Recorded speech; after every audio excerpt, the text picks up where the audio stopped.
with 100 added in fiscal year 2023 alone. MMR gives policymakers and members of the public the best picture of whether our tax dollars are being put to effective use. We had a hearing last week, the first hearing on the report, and we found a number of flashing warning alarms regarding city government performance. We're talking mostly about the contracts with those who are migrants, as an example. A number of crucial indicators have deteriorated, with implications for health and safety and welfare of our most vulnerable residents. Human Resources Administration suffers from high vacancies in the divisions that administer crucial federal welfare programs like food stamps and temporary cash assistance, and the number of New Yorkers benefiting from those efforts has fallen in recent years. Meanwhile, the numbers of persons getting cash assistance and food stamps / SNAP has gone up. Application timeliness and acceptance rates have all deteriorated since the pandemic. The Department of Finance also is taking longer to process tax audits and applications for tax relief, particularly for seniors. These shortfalls cost the city revenue and put a burden on older adults who have fixed incomes. The Department of Design and Construction has seen completion of public buildings slow to a snail's pace compared to pre-COVID years, restricting our capacity to deliver public services, and they are repairing vital infrastructures like sewers at a slower pace. Extremely important issue is to clean out those sewers. And at NYCHA, rent collections have plummeted, cutting off reinvestment. We would have liked to have HPD here, but unfortunately they were not able to participate. According to HPD, they didn't have anybody here to talk about the MMR. I would like to thank many people for participating and preparing the hearing, from the Oversight and Investigations Committee staff, Nicole Kata, Legislative Counsel, Alex Yablon, Legislative Policy Analyst, Erica Cohen, Legislative Policy Analyst, and Owen Kotowski, who's a Financial Policy Analyst. I will talk about some of the others in a minute, but I also would like to talk to Sam Goldsmith from our office. Now I'll turn it over to the very special, very wonderful Chair of General Welfare and member of this committee, Diana Ayala. Oh, Gail, she loves me. Just the two of us, plus Rita Joseph on Zoom. We're the dynamic duo, don't worry about it. Good afternoon, everyone, and welcome to today's hearing. My name is Diana Ayala, and I am the Deputy Speaker of the New York City Council and the Chair of the General Welfare Committee. Thank you, Chair Brewer and the Oversight and Investigations Committee for holding this oversight hearing on the Mayor's Management Report on agency performance in delivering housing and services. Recently released data from the Mayor's Management Report shows alarming trends in the processing rates for cash assistance and SNAP at HRA. While the report did not call this a crisis, it is absolutely a crisis, and I continue to hear from my constituents and advocates about the many challenges the delays are posing for benefit recipients. The General Welfare Committee held an oversight hearing on September 27, 2023, regarding public benefit processing delays at HRA, but many questions regarding the backlogs remained unanswered after that hearing, and I am hoping to gain more clarity at today's hearing. Under federal and state law, all SNAP and cash assistance applications and recertifications must be processed by HRA within 30 days.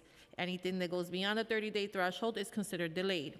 According to the MMR, the rate of timely processed SNAP applications fell 20.4% to 39.7% in fiscal year 23, down from 60% in fiscal year 22. Both years were well below the target of 90.6%. The report cites an unprecedented increase in applications, fewer staff due to attrition and retirements, and the end of the state waivers that eased the administration of benefits and service, and reasons for the decrease in timely processing. According to the MMR, the rate of timely processed cash assistance applications fell 54% to 28% in fiscal year 2023, down from 82.8% in fiscal year 22. Both years were well below the target of 96%. HRA cited that the cash assistance backlog was caused by the same factors as the SNAP backlog. Together, HRA's rate for processing SNAP and cash assistance applications in fiscal year '23 represented the worst record for the agency in over 1 decade. SNAP is the nation's most important anti-hunger program, and families in need are immediately impacted by even the shortest delays in the processing of this important benefit. Cash assistance is a lifeline for many of the city's most vulnerable residents. Today, we want to understand why it has taken the administration as long as it has to figure out ways to address these significant backlogs. We've taken the administration at their word that they will reduce the backlogs, and we've been partners in government working together on hiring halls to ensure more staff are brought to the city agencies. Today, we want clarity on what caused the backlogs at HRA and what is being done to address them. I look forward to hearing from the administration and advocates today and gathering feedback on this important oversight topic. I would also like to thank the General Welfare Committee staff, Julia Haramis, Unit Head, Aminta Killawan, Senior Legislative Counsel, David Romero, Legislative Counsel, and my staff, Elsie Encarnacion, Chief of Staff. I will now turn it back to Chair Brewer. Thank you. We'll now swear in the wonderful people from the administration, and thank you for being here. We do appreciate it. Thank you, Chair Brewer. We will now hear testimony from the administration. We'll hear from Jill Berry, Carl Snyder, Jeff Shear, Robin Lee, Tim Shears, Eric McFarlane, Magali Austin, Rachel Lyerserin, and Eva Trimble.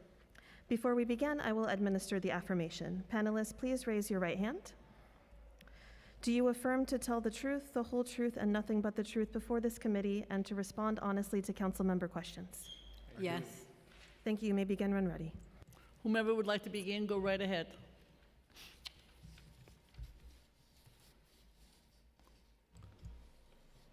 Good afternoon. My name is Jill Berry, and I serve as the First Deputy Commissioner at the Department of Social Services. With me today is Carl Snyder, Deputy Commissioner of the Office of Performance Management and Data Analytics. I'd like to thank Chair Brewer and Deputy Speaker Ayala and the members of the Committee on Oversight and Investigations for holding today's hearing on the Mayor's Management Report.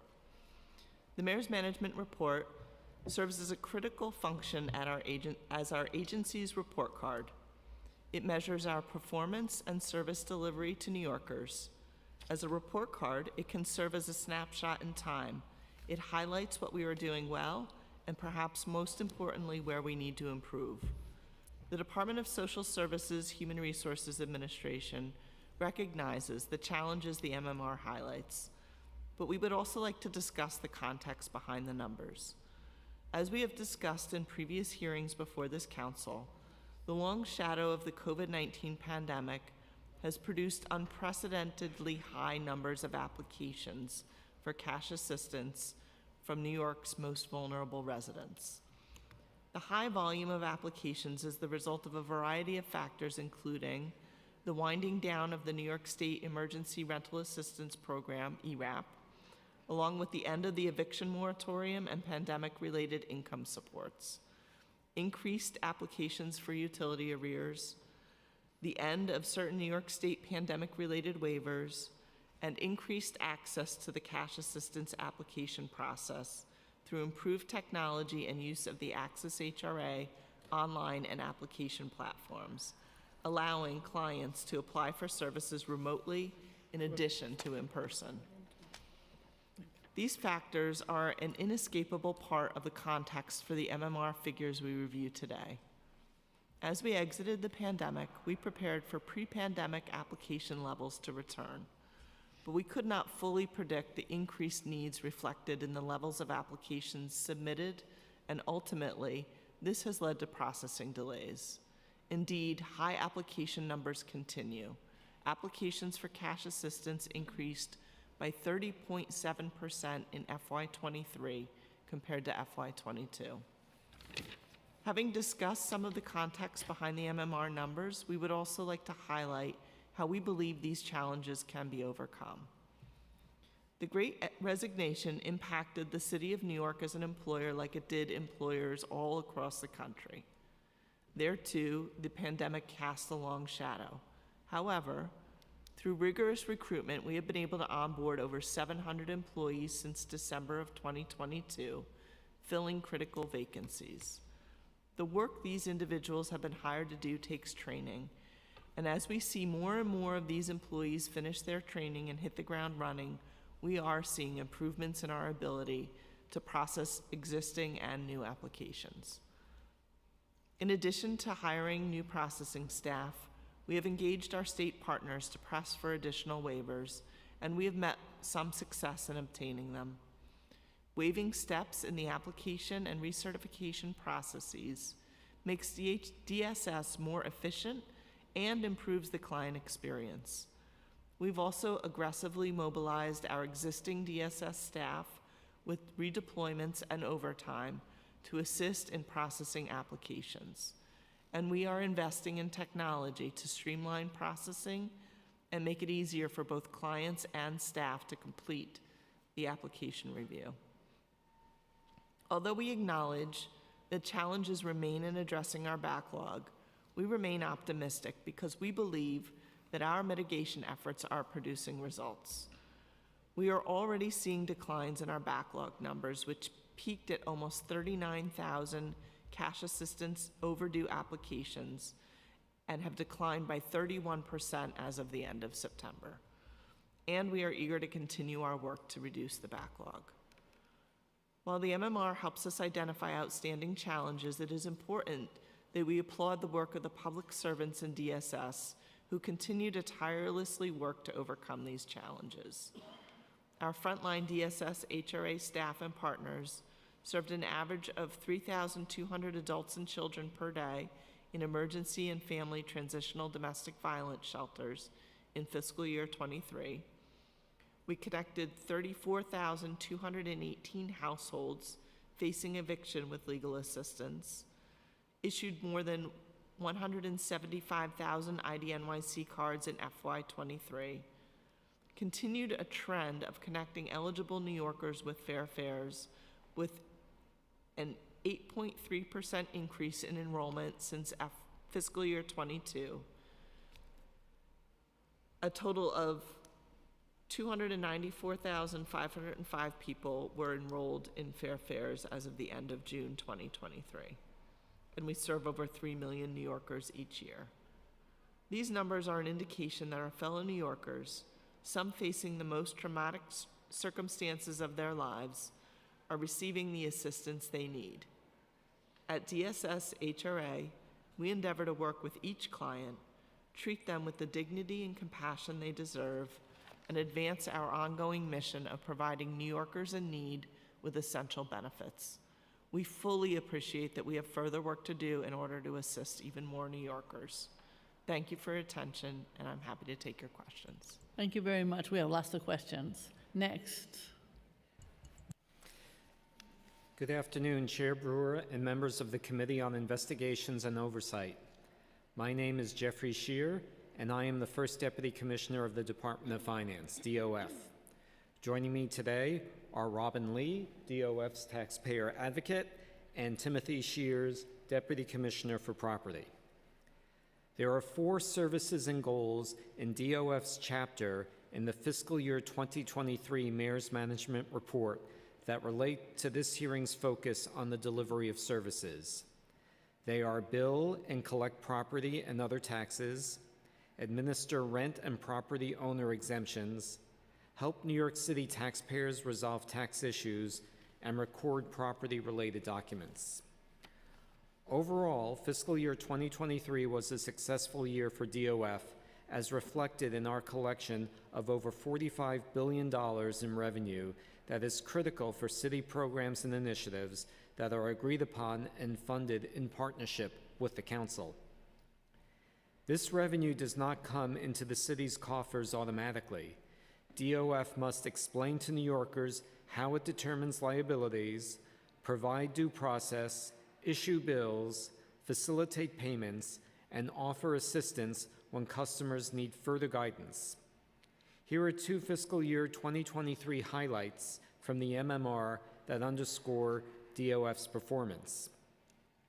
The Office of the Taxpayer Advocate, OTA, continues to provide timely assistance addressing complex inquiries and challenging cases from New Yorkers seeking help with tax issues, including tax exemption applications. In fiscal year 2023, OTA met its under 10-day resolution target, even as cases and inquiries increased by 19% from fiscal year 2022. The Land Records Division improved the average time to record property documents from 4.5 days in fiscal year 2022 to 1.3 days in fiscal year 2023, a 71% improvement. The recording of such documents is a necessary step in the process of transferring property.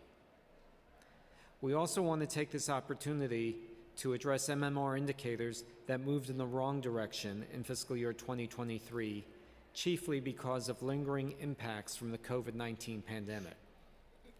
One example is a sharp increase in the days required to process rent freeze program renewal applications from the date an application is received until the time that DOF approves, denies, or requests that an applicant submit more information. DOF administered its usual renewal process during the pandemic, but we suspended the final step of ending benefits for participants who failed to submit a renewal. This was a policy decision made to protect vulnerable New Yorkers from losing benefits during a difficult period in which they may have been ill, caring for stricken family members, or economically impacted by COVID. The suspension of benefit revocations lasted for 2 years and created a backlog of over 7,000 pending renewal cases. We began a second renewal process last year that includes robust noticing and outreach before we resume revoking benefits for households that fail to renew. To track our progress, we used the date of our initial renewal outreach letter in February 2022 to mark the start of the processing cycle. As a result, the processing time that we have reported includes not only the time required by DOF to review the applications, but also the time it takes participants to respond to our mailings. For example, in fiscal year 2023, DOF processing time for renewals unaffected by COVID averaged 10.3 days, comparable to the 10.1 days in fiscal year 2022. However, once the processing and mail response time for COVID impact renewals was included, the overall average increased to 24.1 days. While we are concerned with the impression given by the increase in our processing time indicators, we stand by the underlying decision to refrain from revoking benefits for non-responders during the pandemic. I also want to take this opportunity to thank the Council for working with us to increase responses to our recent renewal mailings. In closing, I want to thank the 1,650 dedicated DOF staff members who are making every effort to provide exemplary service to our customers. We acknowledge that we must continue to track and improve upon our performance in all areas, and we are grateful for the opportunity to discuss the many ways in which our team is working to serve New Yorkers. Thank you for your time, and I look forward to answering any questions. Good afternoon. Chair Gail Brewer, Deputy Speaker Ayala, members of the Committee on Oversight and Investigations, other distinguished members of the City Council, NYCHA residents, community advocates, and members of the public. I am Eva Trimble, NYCHA's Chief Operating Officer. Thank you for this opportunity to discuss our efforts to become the landlord that residents deserve. We are making progress in addressing issues that are critical to residents' quality of life, and we are intensely committed to the areas that need improvement. The information outlined in the annual Mayor's Management Report is an expression of our values as an agency, guiding our focus and investment of resources. Together with our stakeholders, including residents and members of the Council, we will continue to transform our organization using the data we're collecting. In line with the mandates of the HUD agreement, NYCHA made progress in the past year in areas such as mold, elevators, and heat service. For example, in fiscal year 2023, NYCHA met our goal to prevent the return of mold following remediation and repairs. 87% of mold cases were not recurrences. exceeding the HUD agreement target of 85%. We abated mold in nearly 3,300 apartments in fiscal year 2023, a 426% increase over the prior year. The average time to resolve elevator outages dropped by 23%, from 11.8 hours in fiscal year 2022 to 9.1 hours in fiscal year 2023, below the HUD agreement target of 10 hours. The average outage per elevator per month also decreased from 1.07 to 0.93. We reduced the average time to resolve heat outages by 10%, from 8.3 hours to 7.5 hours, well below the HUD agreement target of 12 hours. In addition to demonstrating where we are making progress, the MMR highlights areas where we need to improve. For instance, rent collection is well under our target of 97.5%, standing at 62.2% in fiscal year 2023. To help address this, we apply for ERAP funding we are receiving from the state to residents' arrears. We will work with our residents to connect them to supportive services. Additionally, the average time to resolve emergency repair requests did not meet our 24-hour target in fiscal year 2023, and the time to resolve non-emergency and skilled trade repairs also increased.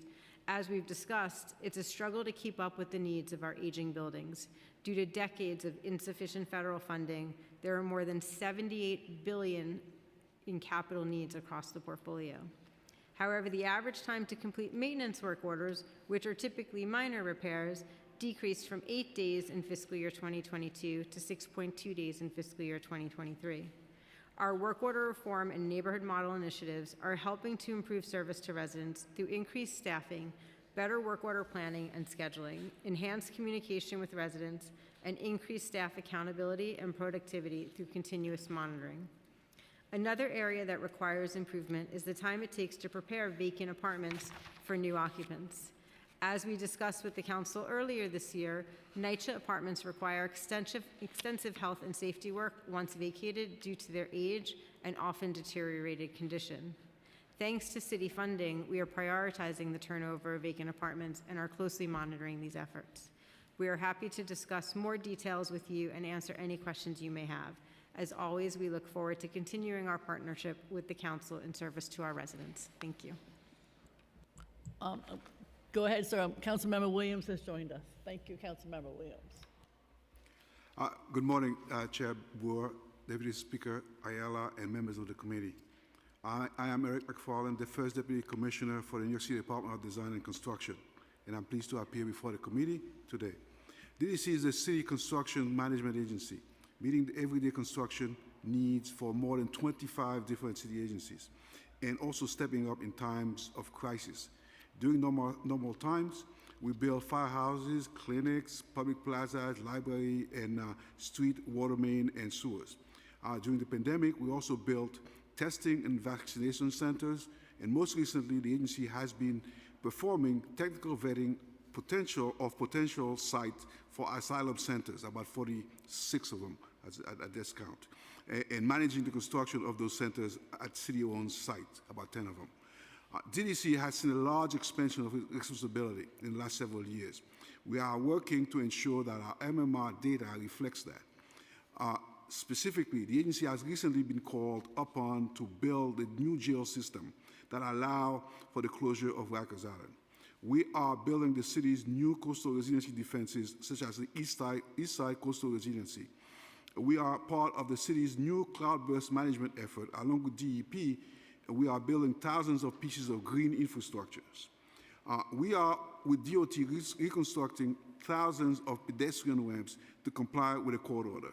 And we are also implementing a new alternate delivery program so we can bring the benefits of contracting methods, such as design-build, to more city projects. Mayor Adams recently announced that the $141 million Shirley Chisholm Recreation Center will be built by DDC, 2 years faster using design-build than could have been with the old system of lower bidders contracting. In the most recent fiscal year 23 MMR, we reported a total portfolio size of $17.06 billion for 596 active projects. This is in addition to $9 billion for the 10 borough jail-based contracts, bringing the agency's total active portfolio to $26 billion. For reference, the 5 years ago, in fiscal 2018, the portfolio size was about $14 billion. These new requirements affect the agency's MMR data. Responsibility for the board-based jails for alternate delivery and for emergency COVID and asylum center work largely falls on Public Building Division. We have two divisions, Public Buildings and Infrastructure. Public Buildings also completed this year more than $200 million of emergency work on Rikers Island and Hart Islands. For the year, the division has seen a reduction in its project completed early and on time, even as it successfully tackled these other new challenges.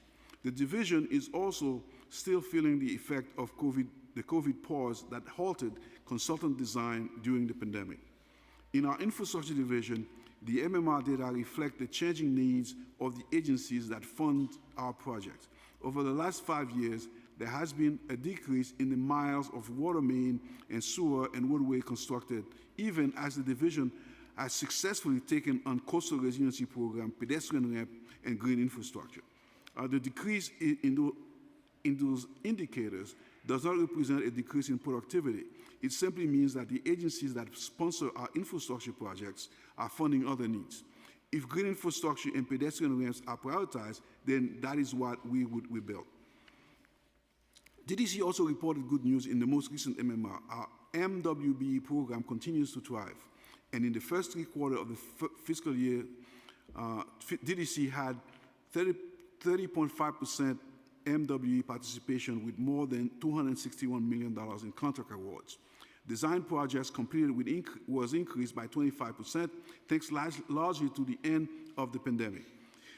In our infrastructure division, where designs are completed mostly in-house, 91% of our designs were completed early and on time. Also in infrastructure, 87% of construction projects were completed on time, early or on time.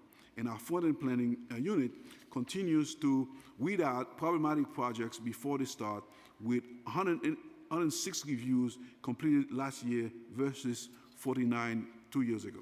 DDC MMR data reflect the changing needs and priorities of our city, as long as factors outside of the city's control, such as climate change and court orders. The growth in the agency's portfolio also represent the necessity of an agency like DDC and the faith city government and the faith the city government has in DDC to carry out important life-saving initiatives such as the Eastside Coastal Resiliency. These new initiatives have been a challenge for our data team and to represent accurately in the PMMR. The MMR and now the DMMR, and we plan to rectify that before the next full MMR is published to take into account these new challenges, the increased portfolio. And while new responsibilities do not relieve the agency of traditional duties, we are encouraging the committee to consider the agency's new burdens, what they mean to the city, and how effectively they are being managed by DDC. Thank you, and I would be pleased to answer any questions. Thank you. We've also been joined by Councilmember Salamanca. Just in terms of, I know Councilmember Ayala is going to ask questions, particularly about human services, but when you talked about the persons who've been hired, I think you said 700 employees since 2022, but how many employees have left? Do you know that? I'm just curious because obviously staffing is important. Do you have any sense of what that is? It's nice to have new people, but people leave too. Yeah, and I don't have that exact number with me. However, we are continuing to hire monthly on for both the SNAP and cash programs, currently at numbers that are higher than our attrition rates, to make sure that we continue to see increases in the numbers of staff, and we monitor the overall numbers of staff in both the SNAP and the cash programs to make sure those numbers continue to increase. And you know that there's a hiring freeze coming, but we will plan to work with OMB on exemptions for these particular titles to make sure we don't lose any ground in the staffing for the SNAP and the cash programs in particular. And I do want to say something nice, because I know we don't often do that, but there are we had a person coming to our office who had SNAP issues. He had issues himself. He had issues getting SNAP. And his name is Robert Spencer. I don't think he minds being named. But the person who came was phenomenal. Somebody came from DSS to the office, helped him, had to go back that night, 8 o'clock at night, to Brooklyn, and then came all the way back to the Upper West Side with the SNAP card. So we wrote a letter of thanks, but I just want to say that was a big deal. And we thank you for that. Thank you. Not many employees would do that. The staff really do care about the work they do. Yeah, that was huge from my perspective. The other question I had, and then turn it over to Councilmember Ayala to talk specifically about HRA. But when you have listed here connected households facing eviction with legal assistance, issued ID cards, and so on, do you also have some sense of how many more are eligible? Because it's good to have legal assistance for X 34,000. It's good to have ID cards. But do you have some sense of, like, do you keep track of what really is needed?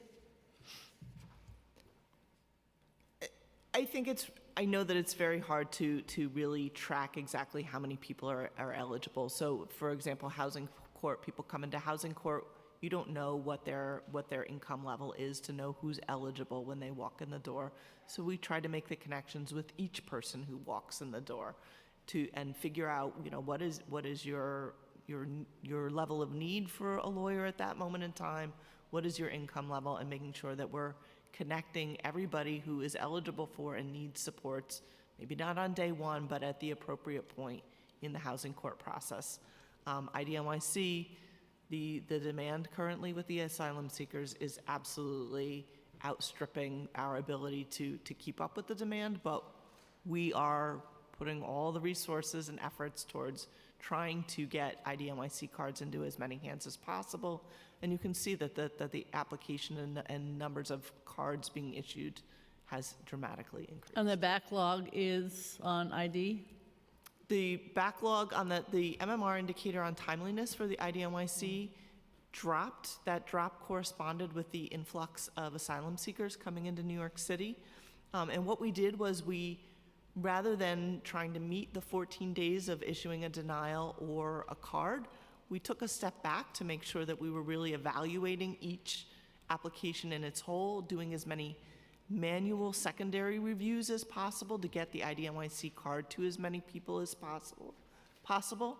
And that we took that time, looked at each individual application, and then put some new processes in place. And the data is not published yet for July, August, and September for IDNYC, but it's back up to 98% timeliness. The MMR just reflects that period of time where we sort of took a pause to make sure that we really were carefully considering every piece of documentation people were submitting and making as many people eligible as possible, because that's the whole goal of this IDNYC program is for these new arrivals. All right. I have people complaining, but I appreciate your response. Councilmember Ayala. Thank you.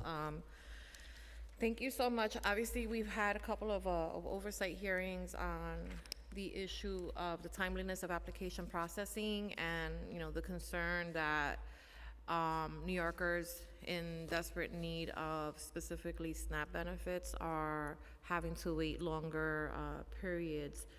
And you mentioned in your testimony that you've been working with the state for additional waivers. Could you elaborate on what you mean by that? Which, what waivers exactly? Yep, yeah. Thank you, Deputy Speaker. Happy to talk about a couple of our very recent waivers that are making a big difference, seeing some differences already.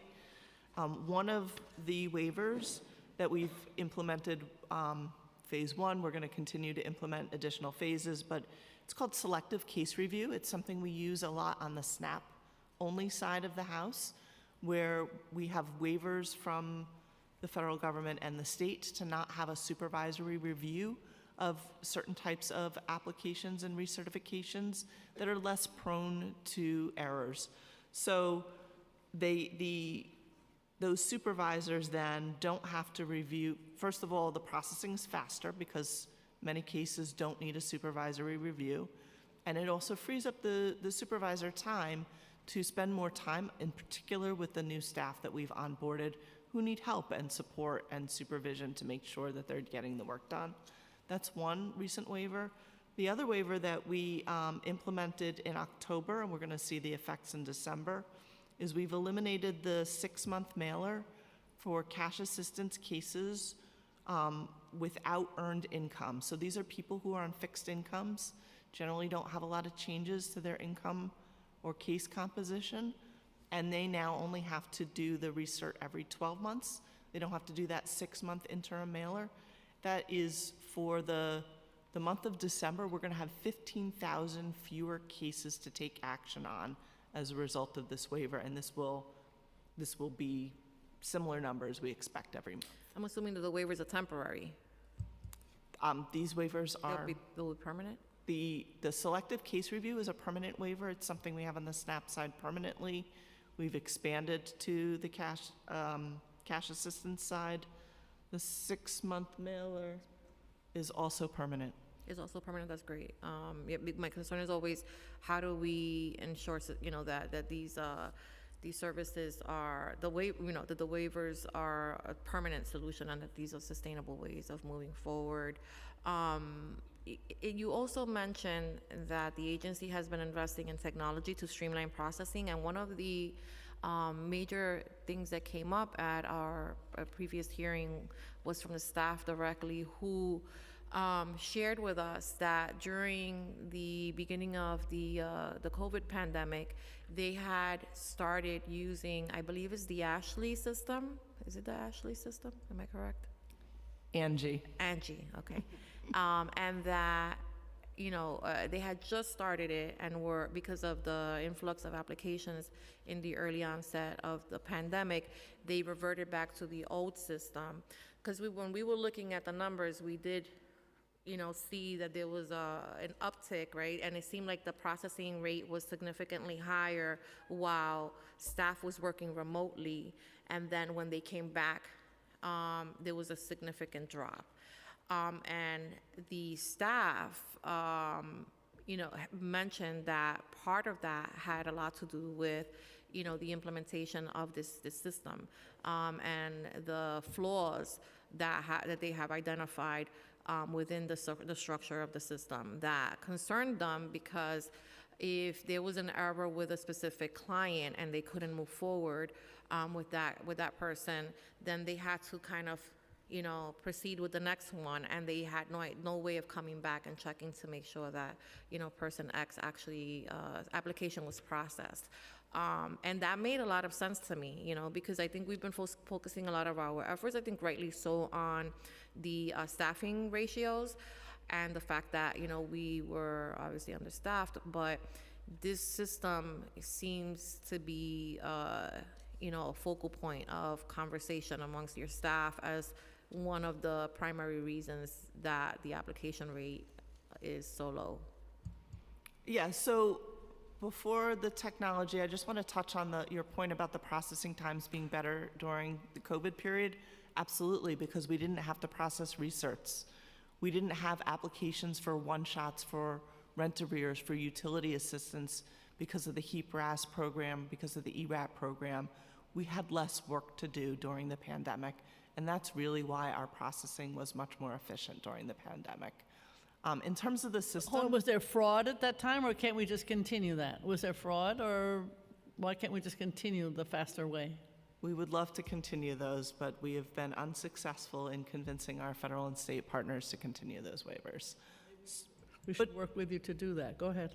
And absolutely, and we've, as I mentioned, the other waivers, we're getting creative. We're thinking, so we can't do those waivers, what else can we do to reduce the workload for our staff? In terms of the technology, of course, rolling out any new technology system, it's going to be hard. There's as much as we plan and design and test, there are going to be bugs that don't work. The staff have to adjust to the systems. Some of the systems, like SPOS and Angie, were designed pre-COVID at a different time when we weren't necessarily just trying to process the work faster. At times we were trying to slow people down to process the work correctly, to make sure people get the right benefit level, that people make the right decisions on eligibility. And so the systems were designed to, for example, in the interview process, force you to go through every single question in the interview. It did make it harder for people to skip questions in the interview compared to the old system.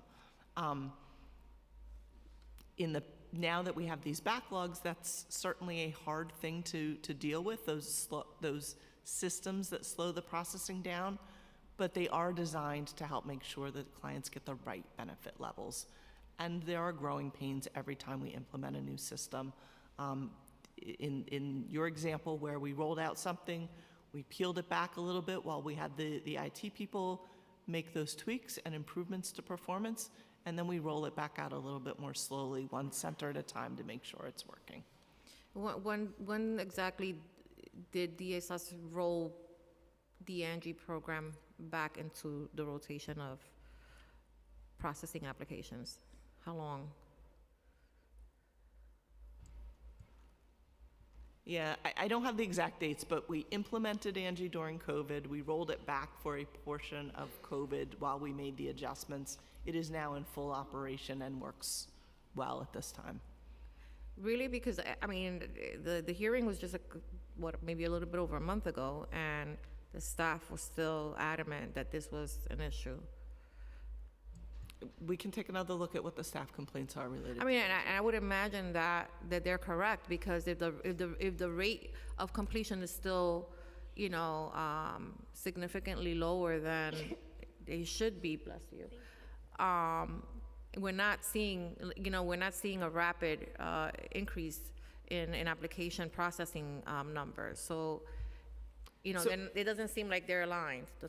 Yeah, Angie is only for the SNAP-only processing. It is not for the cash assistance processing. And our SNAP-only backlog numbers are currently under 2,000. We are up to date, essentially, on processing most of our SNAP-only applications, and that is what the Angie system pertains to. So it's not affecting our SNAP-only backlog at this time. But I take your point, and we have done in the past where we brought in staff from the locations to talk specifically with the IT team about systems and issues that they're having with systems, and create these little work groups so that we can make improvements, and we can do the same thing again here. Yeah, I mean, do you normally speak with the state to try to identify redundancies in the application process to streamline them a little bit better? We are constantly looking for ways to improve and streamline and reduce the application process. I can't think of a recent occurrence where we have significantly streamlined the application. There have been some small things like not having to produce documentation to prove household composition, for example, for everybody unless it's questionable. That is a recent change, fairly recent change that the state has allowed. Small things like that. Okay. All right. So, can you share a little bit about how specifically do you use the MMR to improve the agency's functions, and who at the agency is responsible for overseeing those actions? Yep, so the MMR is overseen by our Chief Program Performance and Financial Management Officer. Most of the data that's collected in the MMR is overseen by my colleague Carl Snyder, Deputy Commissioner Carl Snyder. And the MMR is one of the real values, I think, of the MMR is its longevity, its consistency of indicators over long periods of time, where you can really see historical changes in particular indicators. It's also a great snapshot of how the agency is doing a couple times a year. But we're a data-driven agency. We don't just rely on the MMR, those twice-a-year snapshots. Some cases we have monthly data. But we like to also look at things at a more granular level, where we have vendors managing programs. We will compare data of individual vendors to each other to see how they're performing. Things like timeliness, we are not just looking at timeliness on a even a monthly basis. We are looking at it every day. I personally am looking at the backlog numbers at least twice a week. That's great. Could you share how how did last year's MMR inform your work over the last 12 months between September 2022 and September 2023? I'm not, I mean, were there any recommendations that came from last year's MMR that allowed you to implement new policies this year that helped inform, right, the changes in policy? I'm not sure that there's a particular MMR indicator that does that necessarily for us, but there is a lot of value in the MMR and the data and what we see. Okay. In the MMR reporting on SNAP processing timeliness, according to the fiscal 2023 Mayor's Management Report, the SNAP application timeliness fell 20.4%. I know we discussed a little bit of this. The target for the metric was, I guess it was 90.6. Why? So I guess we've discussed some of why the SNAP timeliness continued to drop so significantly over the last 2 years. I know, I want to bring that back to a little bit of regarding the recent announcement on the, additional pegs and the hiring freeze, and how do those impact your ability to kind of ensure that we're on we're continuing on the right trend in terms of the rising application processing rates?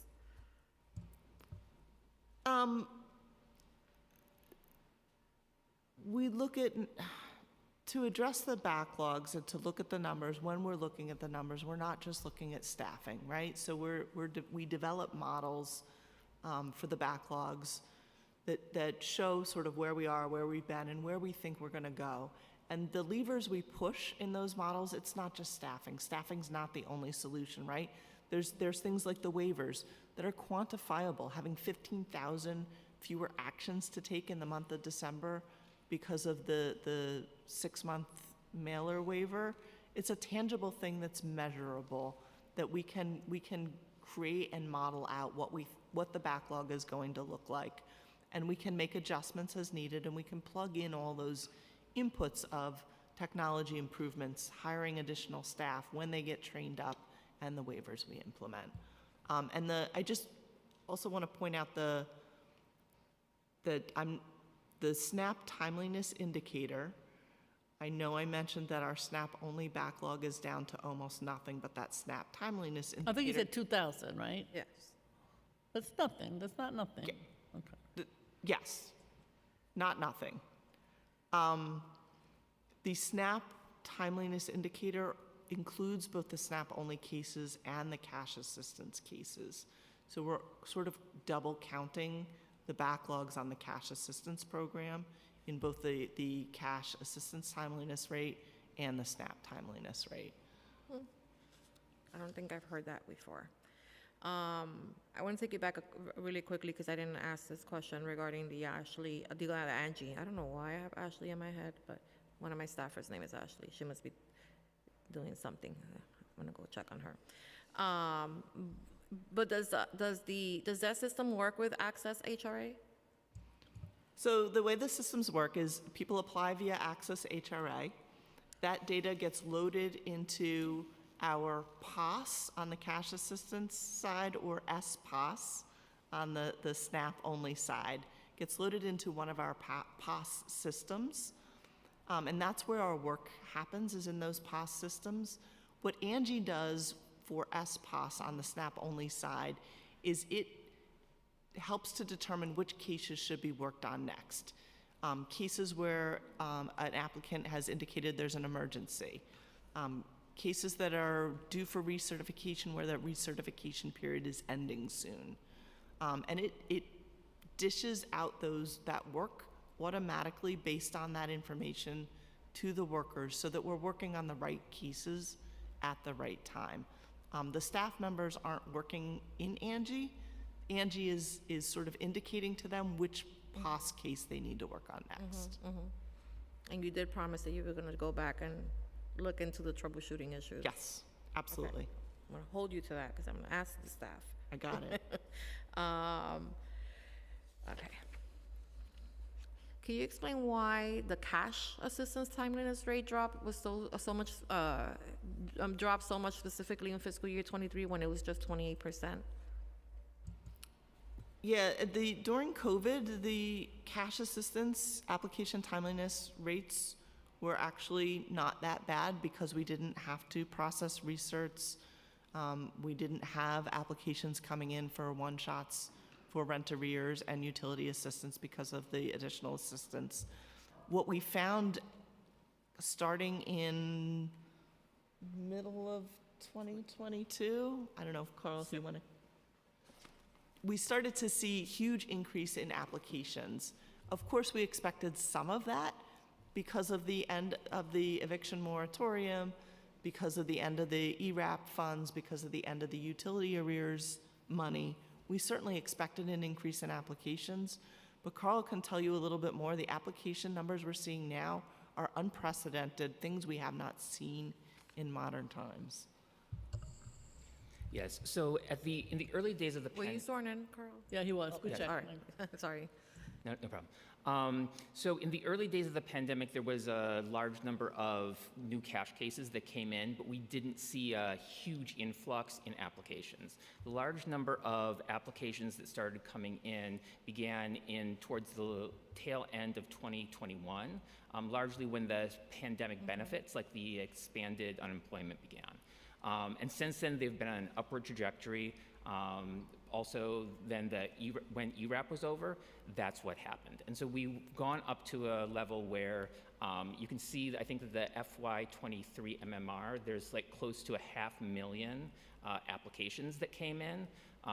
And like we had in August of this year, the record number of cash assistance applications that we've ever seen, over 51,000 in a single month. Wow. Wow.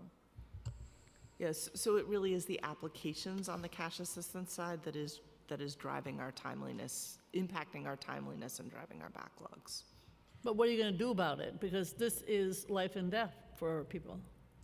Yeah, four-pronged approach: staffing, hiring staffing, retaining the staff we have, making sure that we're keeping up with attrition levels, requesting the additional waivers from the state and federal government. I mentioned a couple that we just recently got and have implemented, improving technology wherever we can, and operational efficiencies.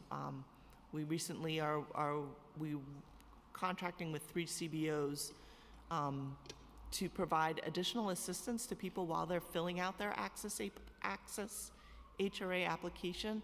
They have a live person that they can call for assistance.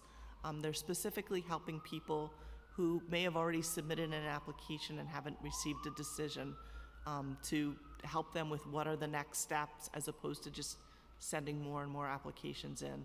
Making sure people understand what documentation that they need to provide to us, so that people provide the right documentation the first time, makes it easier and faster for us to process, and process right the first time. So those are things that we are doing. And what is the repercussion for being late? I mean, I know that the state and the federal government are pretty stringent on these, deadlines. So what happens if you go beyond the 30-day mark? What is the consequence for that? Like what? It's showing up in audit findings right now. Ay. All right. And has there been any action from the state or the federal government relating to the processing delays? We're not, we could be under a corrective action plan. We are not currently under any formal corrective action plan. We wouldn't be surprised if that comes, but we're in constant communication with the state about our backlogs and where we are in the numbers, and the efforts that we're taking to improve. I'm sending emails every week to the state to prove that we are continuing to hire staff and maintaining staffing levels, as just one example. I mean, but how short are you on staff, so that we understand what it is? Because 51,000 per month is very, very high. And I have to tell you, given the economy, it might get worse. Mm-hmm. I think that if it stays at those levels, we're certainly going to have to hire a lot more staff. But I think you have to hire, a lot more staff now in order to deal with your backlog. What's your backlog for case management? I'm sorry, I know it's 2,000 for, For stamps. what's your backlog for case management? For cash assistance? I'm sorry, for Yes. cash assistance. As of the end of September, we had 26,728 Right. cash assistance applications that were more than 30 Well, that's what you days said late. in your testimony. Yeah. Yep. Okay. Yeah, it's pretty significant. I mean, I think it's a sad reflection of the state, that we're in and the impact that the pandemic had on so many New Yorkers and, and also that we continue to have so many folks still working, jobs that are not paying enough and are still having to supplement their needs by applying for these resources. And I think that that's why it's imperative, right, that we have a system that looks at, pay equity with a larger lens, because, I'd rather have 70 jobs that pay well than have 100 that don't. And so, all right, I'll ask one more question regarding the missing MMR metrics. There are many HRA benefit programs that are either not included in the MMR at all, or only limited metrics are provided. Most importantly, there are no metrics including on rental assistance programs such as City FEPS. Would HRA be open to working with the City Council to discuss the additional reporting of new metrics to the MMR? And will HRA commit to including reporting metrics specifically on the City FEPS program in future MMRs? So we're happy to look at any new indicators. I know that in this last MMR, we added the Community Food Connections Program and indicators to the MMR, and we're absolutely open to talking about and looking at other indicators, including City FEPS going forward. Okay. What is the issue with the City FEPS program? Because I'm still, I'm not lying when I tell you that I get, quite a substantial number of calls from constituents who are already receiving City FEPS, whose payments are not being processed. And so just yesterday, I was emailing the commissioner. I have a constituent who I have reported in the past for the same issue, whose landlord is now taking her to court, to start eviction proceedings because the City FEPS portion of her rent hasn't been paid in quite a while. What are the delays in that, in that department? What do those look like? I don't believe we're seeing any delays in City FEPS renewals at this point in time. Sometimes, and I don't know what the particulars of this case, but sometimes it is that the individual received the renewal package and didn't complete it and didn't submit it to us, or submitted it to us late.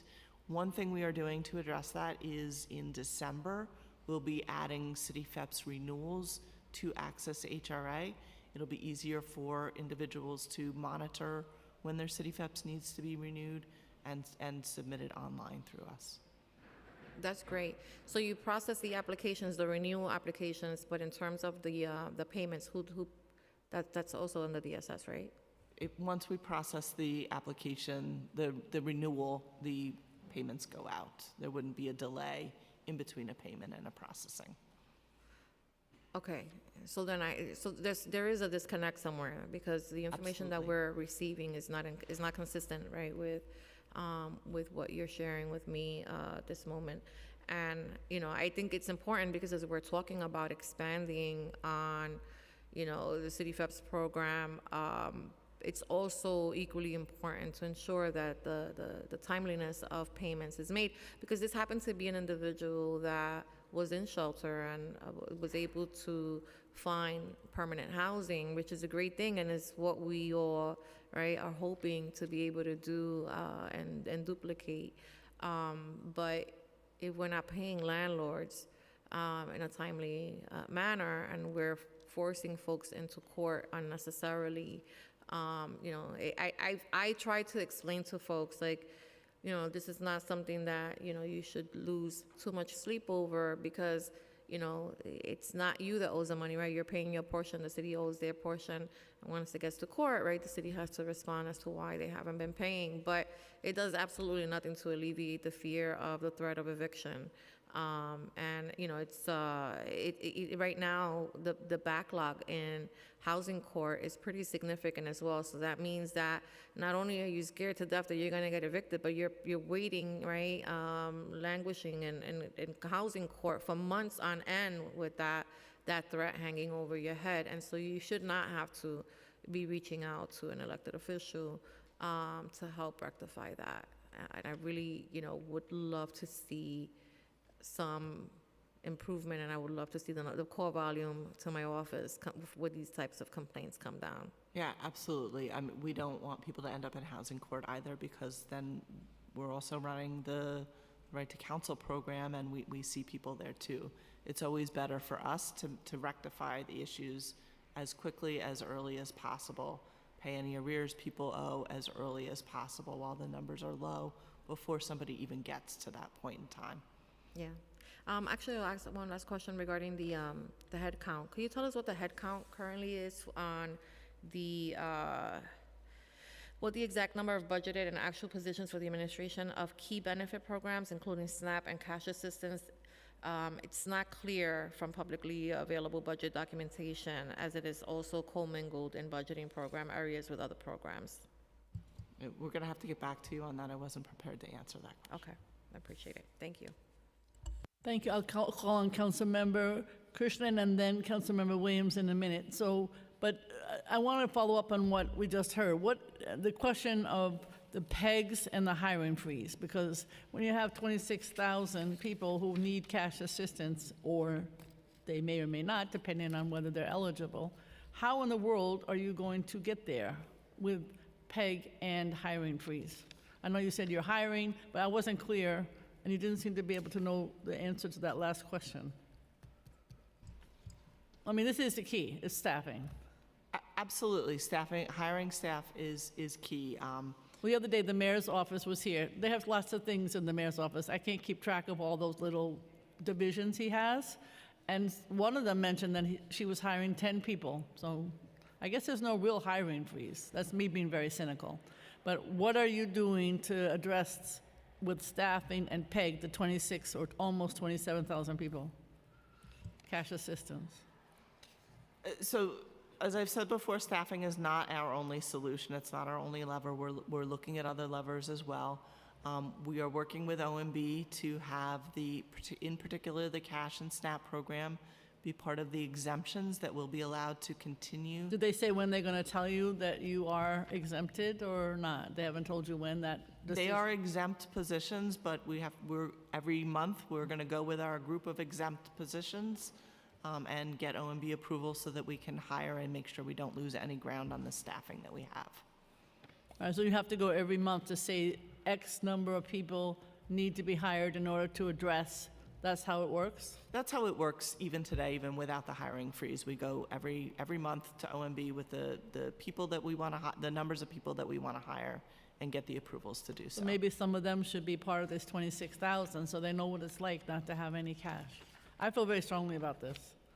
The other question I have is, there is an average customer in-person wait time for service at HRA offices. It increased by 53% in fiscal year 23 compared to 22. The average wait time is over an hour, and only 11% of calls are answered in 30 seconds or less. What are we doing to shorten wait times at HRA?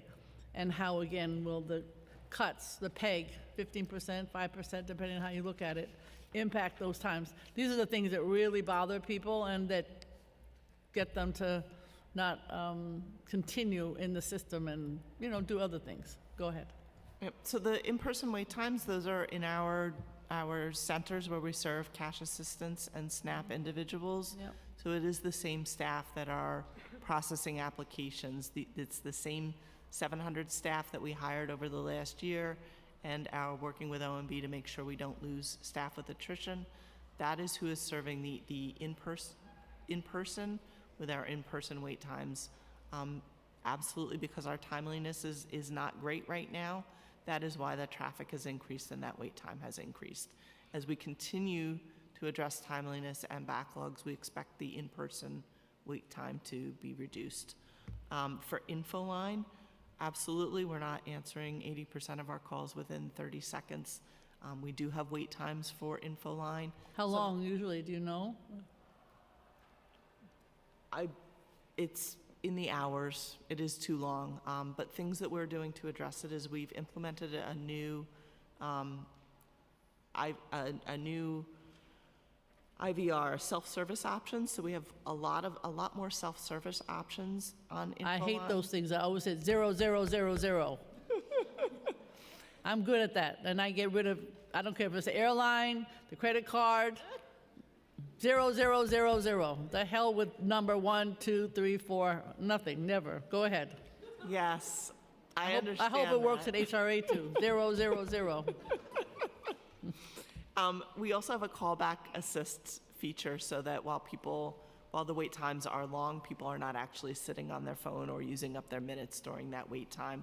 They can opt into the callback assist, and we'll call you back when we get to your point in the line. People also have the option to check status and information on their Access HRA account, where they can walk into our centers. Okay, I mean, it's hard. We all deal with this. But I do think for people who are most vulnerable, you know, you're not waiting for your Visa card. You're waiting for somebody who needs cash, and that's more important. And I wish that we need staff.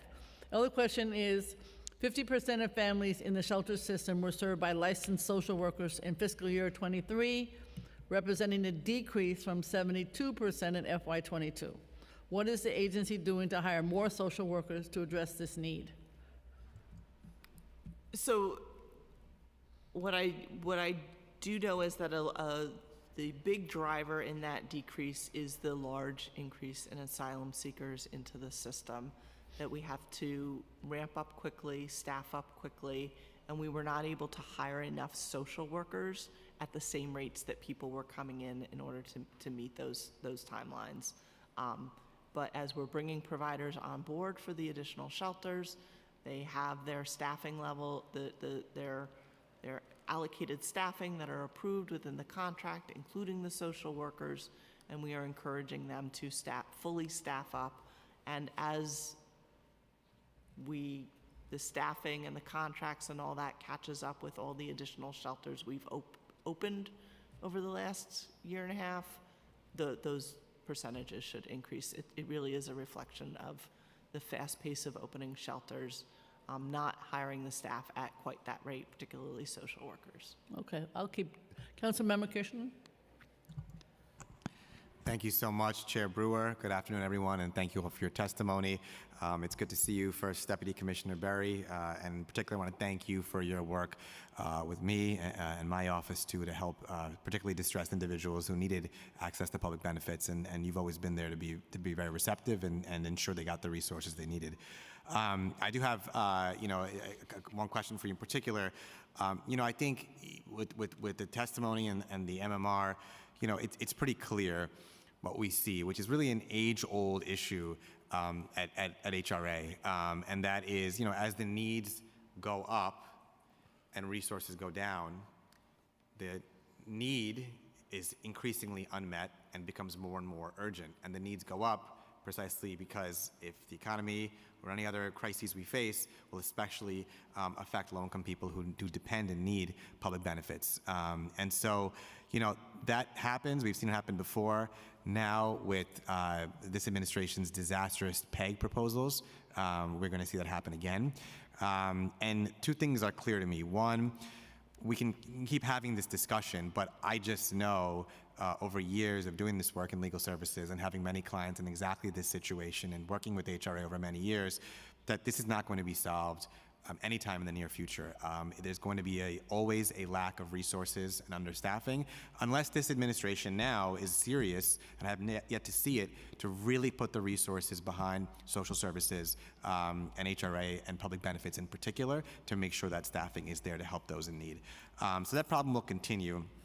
And the second thing is what Chair Brewer alluded to, which is there's a very real human impact. I have seen it too many times. I have seen and representing my clients so many times, and those faces are seared in my mind when they cannot pay their rent, they're struggling desperately, they are in urgent need of help, And it is very, very difficult because of long wait times, because of difficulties with getting access to benefits, language access, lack of language access, that they're unable to get the resources they need in time to pay their rent, therefore free up their resources to support their children, pay childcare, and their family, while they're also waiting in housing court, taking off days from work in a traumatic eviction case that should never have been brought in the first place, and waiting for their day in court to contest it. And in the meantime, not having the ability to pay their rent.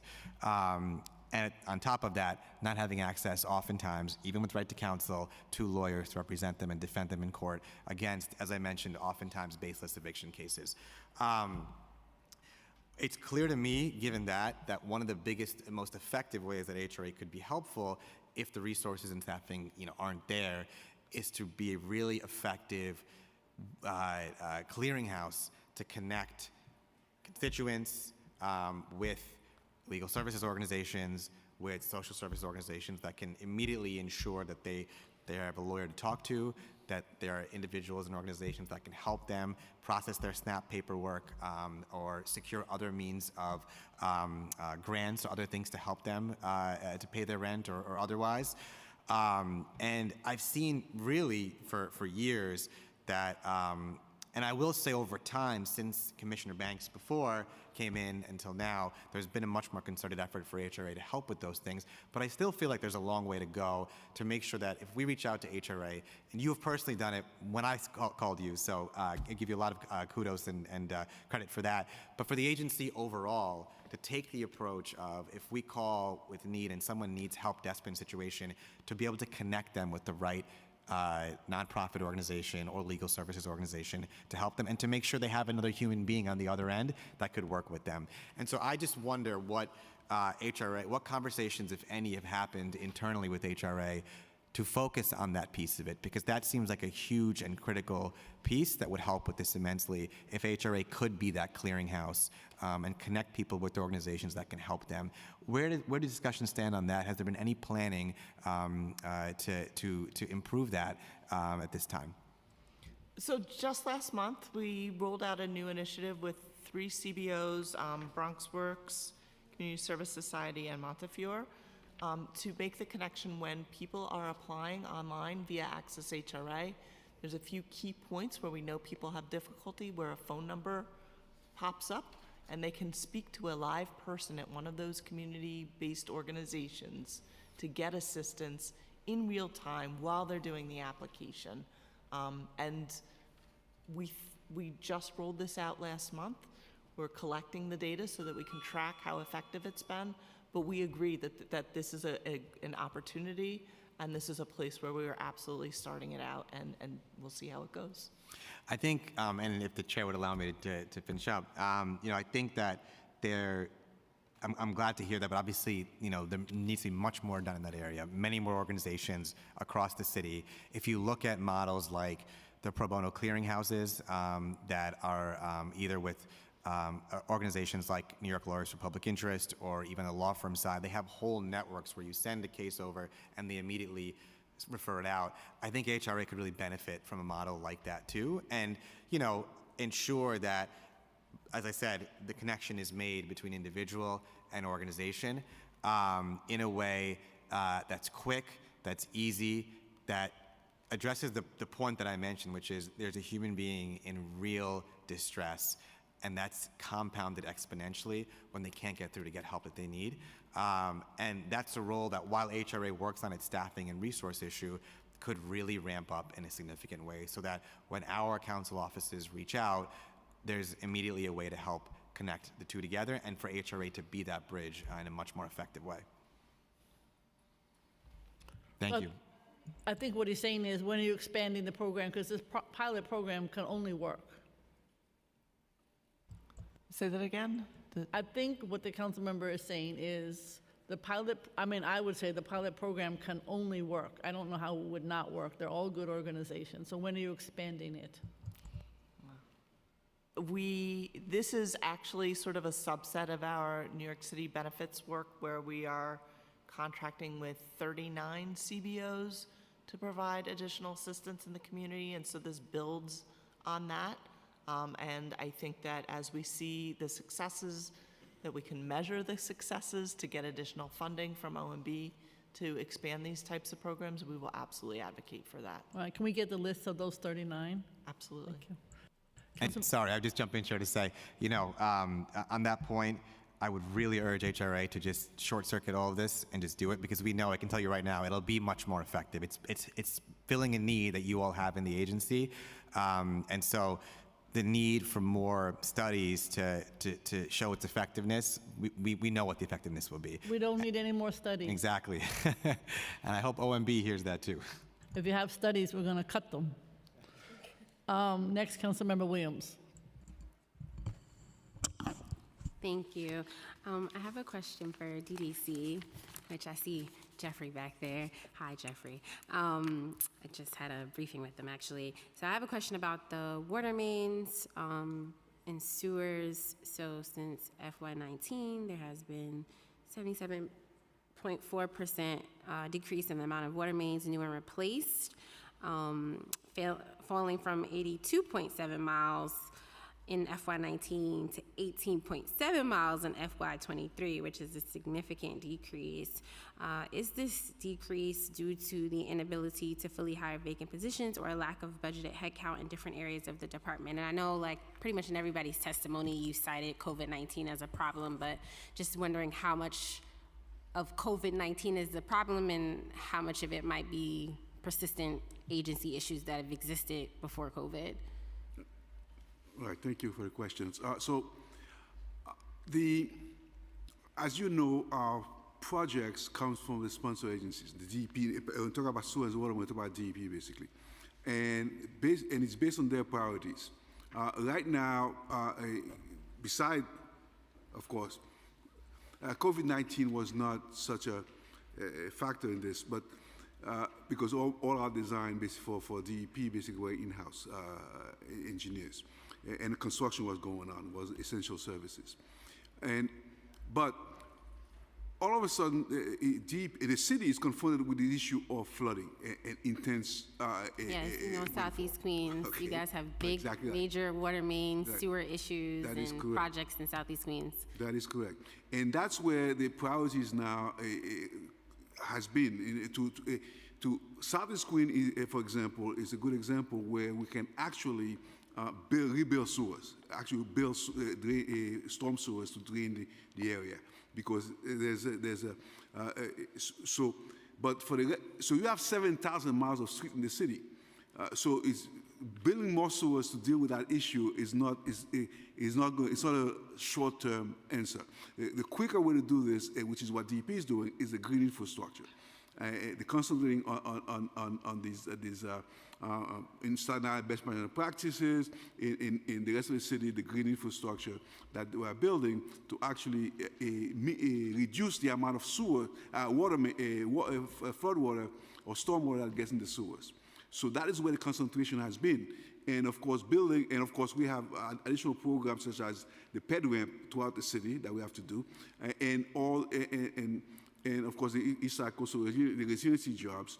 So the focus has been on projects. It's not that we're doing less projects, we are doing more projects, but the focus has been on projects that doesn't have a significant amount of the normal, typical sewer and water main replacement.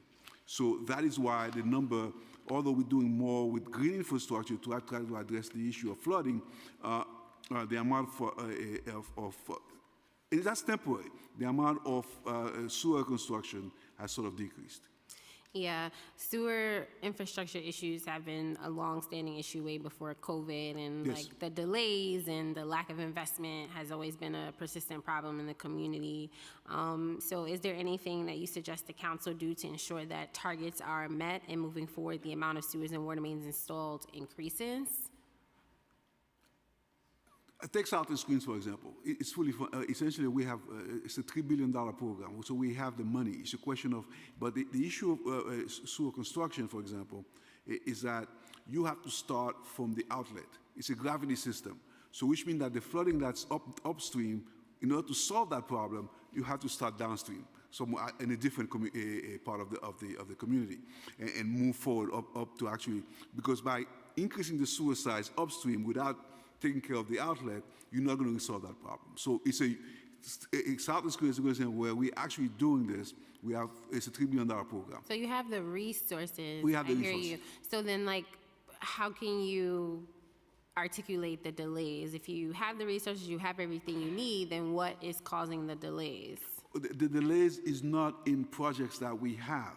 In other words, in the type of, as I said, the type of projects that we're doing right now do not involve a same amount of sewer and water main construction. It's other things like ped ramp. If we do a ton of ped ramp around the city, that's not. There's no minimal sewer or water main replacement. So you're saying like what reflects this sort of 69% decrease, or really 70% decrease, is not for the same type of work? That is correct. We are doing more work actually, but not of that type. Okay, and so the other work that you're doing on the sewers, is that also reflected in the report? Because I'm just going off of like what we have here, like, and I don't have the full report, so I'm just wondering, like, the other things that you're talking about seem to be somewhat on schedule. So for the things that we're reporting on that seem to not be on schedule and significant delays, I'm wondering if what you're reflecting is also in the management report. Okay, so no, because and that's one of the things that we are trying to address, to actually deal with the other projects that we are doing, to sort of reflect it, be more effective in the MMR. It's not just sewer and water main that we are doing. Okay, Chair.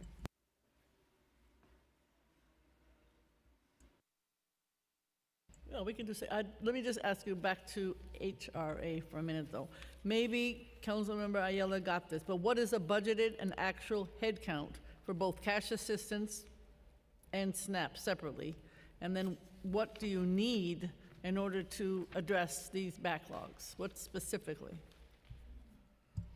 So I don't have the budgeted head count for cash and SNAP in front of me. What we need is to make sure that we are continuing to hire to make sure that we don't lose pace on attrition. And what we are doing every month is we are targeting onboarding 15 ESs in SNAP and 45 JAS in the cash assistance program every single month. That is our goal, that's our target. That is what we are working towards every month. Okay, but you could get us information that you don't have now as to what the actual and budgeted. Yeah, absolutely, I can get that. Next time you need to have it, if you don't mind. That would be like a You got it. good MMR question, I would think so. So that's, in other words, because what we're trying to find out is what staff is needed to eliminate the current processing delays. And what you're saying is, if you can work sufficiently with OMB, then you will be able to do that. Is that what you're also trying to say? I don't trust OMB, that's why I'm asking you. No, I understand, but again, and I go back to, this is not just a staffing issue. This is also working with the state and federal government Right, to on get the waivers. And so as we reduce, But do you ask us for help with that? She can do anything. we'll do. But we've been successful with some of these waivers. Having 15,000 fewer actions to take in the month of December I and understand going that, but you forward still- yeah, reduces our need for staff too. I understand that, but you still got whatever it was, 27,000 people on cash assistance on the backlog. That's a lot of people. It is. And you can't just wave them away. They No. need help. We're going to help every single one of them. I know, but in a time frame so they don't get evicted, so they don't need a legal aid attorney, that's the problem. And home base can only do so much.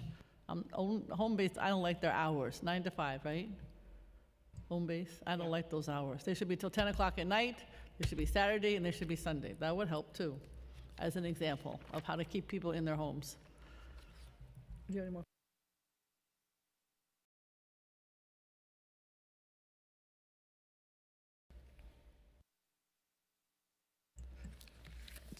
So while we're waiting, why don't we go to finance, would be helpful. Okay, so with finance, according to the report, there's a turnover of field auditors in '23, so that's longer completion time, 17% increase in turnaround time between '22 and '23, 23% decrease in tax liability as a result of non-field audits compared to the previous year.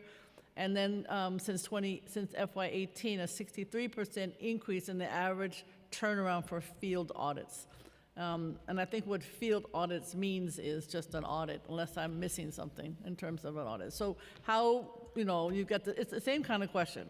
The current budget, the actual head count, how are you going to address some of these issues so you are able to answer the field audit questions more quicker, sorry. Yes. So just to start to be clear, field audit is when an auditor goes to an actual place of a business to look at the books and records. Yep. The non-field audit is when we are doing the review entirely within our own offices. So that is the distinction being made. But in any case, it is true that our audit division did experience a high level of attrition during the pandemic, and there's a double impact. If an auditor leaves before an audit is completed, then that audit case must be transferred to another auditor who has to get up to speed with the case issues before proceeding. We have made some progress in this area in fiscal year 24, bringing the average from 528 days in fiscal year 23, which is, I think, the figure you're referencing in the MMR, Yep. to 481 days as of September 2023. The auditor title so far has been exempt from the hiring freeze. And since the start of fiscal year 24, we have brought aboard 26 additional auditors. However, despite the challenges, we do want to note that the audit division did bring in nearly $1.3 billion in fiscal year 23 through audits of large corporations, including many Fortune 500 companies. I know that sounds like a lot of money, but to me, probably more if you had more auditors. That would seem to me they would go together. Auditors do generate revenue. Yes. The $1.3 billion was significantly higher than the plan for fiscal year. But what was it pre-COVID? Maybe we didn't have as many audits? I don't know. What was it pre-COVID? I'll have to get back to you with that. I know in Because fiscal 1.3 doesn't sound like a lot of money, you have to say, in our budget, so who knows? I think that more could, I feel very strongly that you obviously need more auditors. The question I have, though, is, are they part of the non-union exemption for those who can do hybrid, or are they not allowed to be hybrid? The auditors are allowed to be hybrid. Okay, does that help you in your hiring? Because the mayor took a whole long time to get to the point that he should understand that the rest of the world is hybrid, and you're not going to be able to hire unless you, because I'm sure every other accounting firm does hybrid. So is it making it easier, or it's hard to say? It's early to say. We are pleased that now that it's in place, that we are able to offer that. Yes, took him forever. Do you want to add? I think the most popular program, perhaps, in New York is SCREE, as we know. So obviously there are lots of issues. You talked about some of them. I'm sure you might blame some of it, I understand, on the COVID situation. We are just swamped, and I'm sure my colleagues are also with, issues regarding SCREE, DREE, and SHE, et cetera. So what is the administration's plan to fix this issue and be able to get SCREE or DREE in a reasonable amount of time? And of course, we're also trying to do more outreach, because whatever, people don't know that if they make 58 or less, they can get it as a senior, as an older adult. Yes. So there are many things that we're doing. First and foremost, I do want to focus on that backlog of 7,000. We've cut it approximately in half, and we're on course to working through that by the beginning of 2024 through February. So we think that that will help us. And actually, I did want to ask our taxpayer advocate to come up for a moment to talk about the outreach that we have been doing to reach this in other populations. Yeah, you can sit there, that's fine. Thank you, First Deputy Commissioner. Thank you, Councilmember, for this opportunity and some of the efforts that the Department of Finance and the Office of the Taxpayer Advocate is making to improve on screened re-enrollment is often by in-person direct assistance, and we thank you, Councilmember Brewer. Your office is one of the most active and engaged when it comes to screened Come to re-enrollment. my district anytime, and you will see active engagement. That's all right, You and have we are with your no office. idea. Go ahead. Sorry, thank you. We come to your office monthly for screened re-enrollment And we events. appreciate it. Yeah, absolutely. And in those events, we're able to provide that direct assistance to taxpayers, meeting customers where they are. And so our office, in conjunction with the External Affairs Outreach team, I know you're familiar with this team, along with the Mayor's Office of Public Engagement, we've engaged in significantly more in-person outreach and providing information sessions, enrollment events as well, and across the city at older adult centers, thanks in large part to our partners at Aging. And we've partnered with many council member offices to provide training sessions for your staff and the volunteers so they can also make the enrollment process and the application process easier for taxpayers. And again, meeting them where they are. Oh, I appreciate that. So what is the head count for the SCREE office in terms of what you have now and maybe what you need to deal with the 3,500? I assume, if my math is right, that will still end up being another, there'll always be hopefully more applicants, and then if you don't have enough staff, you'll still have a big backlog. Right. Well, so a couple of things I want to say about that. First, in terms of the staffing, so this isn't specific just to Screedry, but to all of our senior and disabled programs. So that's Screedry, Shahi, and Dahi. So the staffing is down. We were at 23 in July of 2021, and most recently we're at 17. So that's a decrease of 26%. And are those, my friends at OMB are saying I'm not being nice to them on my little cell phone right here, just so you know. So the fewer people, are they exempt if you want to hire or able to get more people? Are they exempt from OMB's hiring freeze? We are having conversations with OMB now So about, the answer is no at this particular time. So I'm going to tell them that they should hire because the seniors, in order to stay in their apartments, need to have SCREE and DREE, and it's a great program. right. So I do want to add some as well, just to let you know first that the backlog of the 7,000, that was a one-time event. So when we worked through that in February, we do not expect a recurrence. Also, the fiscal year 2023 was a heavy year for SHE and DHE applications. So because of historical reasons, we have most of the beneficiaries have to renew in odd years. So 2/3 of them renew in the odd years and 1/3 in the even year. So we are expecting a lighter year this year.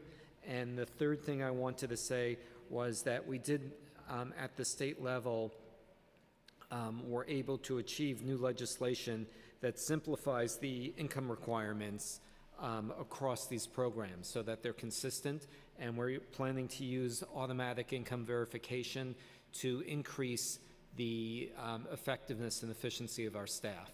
So we think all of those things combined is going to put us in a much better place in this coming fiscal year compared to last year.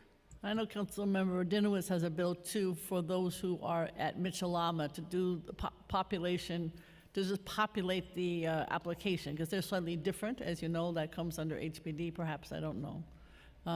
Because they're not the typical red stabilized. But I'm just saying, you have to think of every possible way because the seniors get so confused. They come to your staff and to my staff with a million questions. And the easier you can make it, the better. It's still not easy enough, I'm afraid. We agree, it's not easy enough. We're working to make it better. I mean, part of why we have a taxpayer advocate is precisely to work with people who do not want to deal with the internet or with automated systems. They push 000, they want a person. They sure do. They know exactly how to do that. Yes. So we I taught them. Yes. So we understand that. And so we are looking at both in order to improve our performance. All right, Councilmember Ayala? Does that improvement include making changes to the recertification process notifications? Because I know that some time ago that the onus was really on the applicant to remember that they had to recertify. Do they get some sort of notification advising them that recertification is coming up? Yes, they do. Yes. So it varies by program, but for example, bear with me, I believe for the Screedry, for example, I was describing that we had started to do the recertification process during the pandemic, then we stopped short of cutting anyone off. So that process consists of 4 mailings, one notice 60 days prior to the end of the benefit period, one on the actual renewal date, one notice 45 days after the renewal date, and one notice 90 days after the renewal date. So it's a very robust process, and that is supplemented by the outreach programs that we have through our offices, through the taxpayer advocates offices, and yes, with a lot of help from council members. I appreciate that. A question to do with property tax collection. When I did my IBO report last year, didn't include, when I say IBO report, meaning 2.1 billion the city's owed by people who don't pay their taxes. So obviously, you're a different level of challenge for getting people. You don't have a lien sale. I would actually support some of the suggestions that your commissioner has made in terms of the lien sale. I've got buildings that are sitting there, they owe taxes, nobody has to pay them, so they don't pay them. Why should they? So I'm wondering what is your collection rate challenge? How are you dealing with it? Yes. So it has been a challenge. Our property tax enforcement method, the Tax Lien Sale Authority, expired last February. So now we've gone a year and a half without having that tool available. And even before then, in the last several years, we got out of the practice of having a tax lien sale every year. It was a regular cadence. And for the last 6 years, it's basically been every other year. And corresponding with that, we've seen a steady increase in the amount of property tax delinquencies.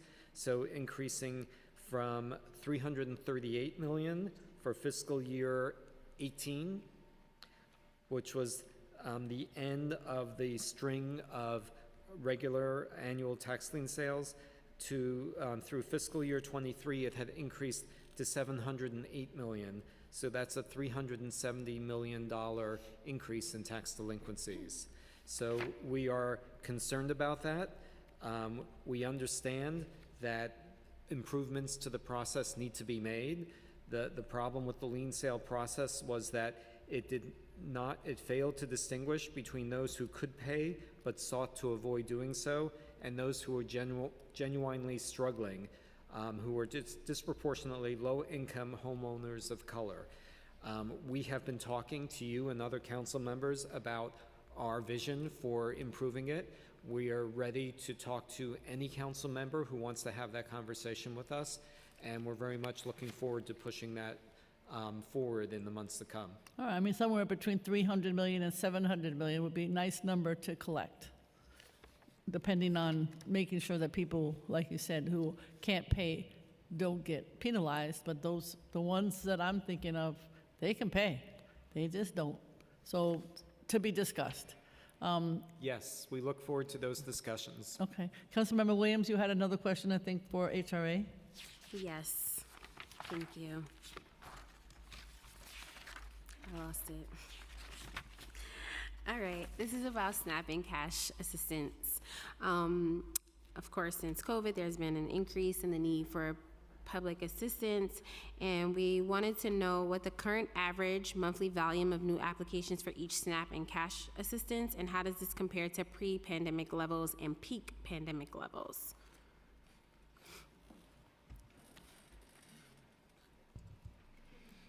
I'm going to have Carl come up and walk you through the data. All right, so our current average benefits for SNAP are around $280. So that is up. That's up due to, and if you go back to pre-pandemic, it was around $150. So the pre-pandemic values were based on, so it's gone up several times because there's sort of increases that happen. And also we saw an increase sort of in that middle period that shows up in the MMR values that you can see that come from the pandemic additional benefits that were there. Got you.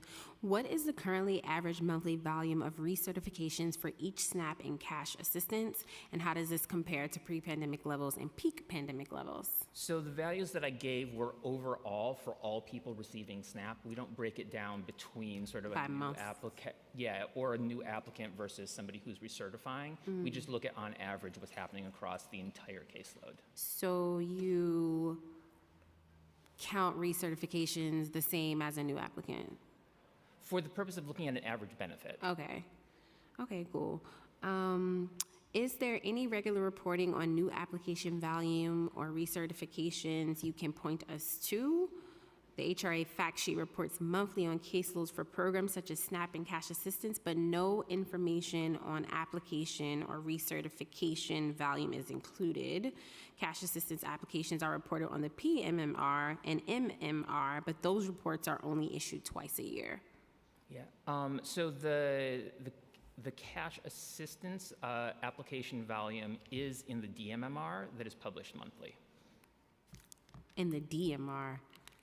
There's a lot of R's. DMR, PMMR, MMR. What does the DMR stand for? It's the monthly version of the MMR. Okay. So we put it in there monthly, and that's available there. Okay, but then it's not reflected in the larger comprehensive document? So it gets aggregated into the final version of the PMMR or the MMR, but you can see them. We just won't be able to see it monthly, as you mentioned. You just aggregate it based off of the length of time. Correct, because the PMMR and the MMR are like, static once-a-year publications, right? But the So you just take it cumulatively from the months. Correct, but the monthly values are there. Got you. We know the processing timeliness rates from MMR for cash assistance and SNAP, but want clarity on how the processing delays are impacting clients. Currently, what is the average amount of time between application and receipt of benefits for each SNAP and cash assistance client? And what is the permitted processing time for each program? So even one application that is 1 day late is too late for that family that is waiting for benefits. But do you calculate that as late after 1 day, or is there a certain trigger, like if you're a week out, then that triggers like late for how you calculate and report on the data? So for benefits, we have 30 days generally to process the benefits for the timeliness. So when it hits day 31, it is considered late. Got you.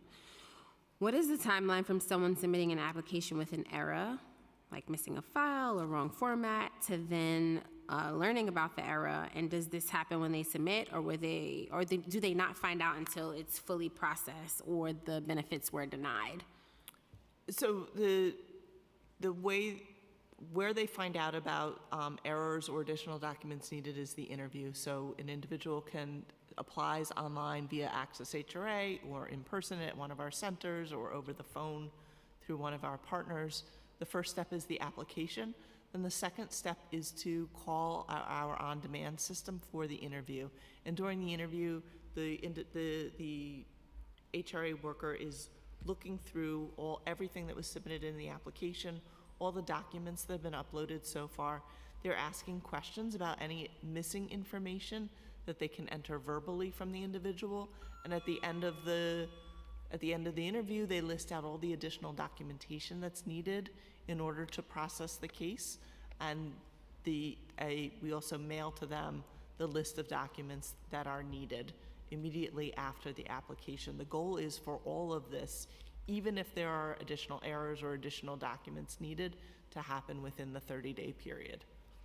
Okay, so after the interview, let's say, human error, let's say they still forgot to put something in their application, so you're saying you reach out to them within the 30-day window before you make a determination on the application packet itself? So the only thing that would be missing would be additional documentation that's needed to verify information on the application.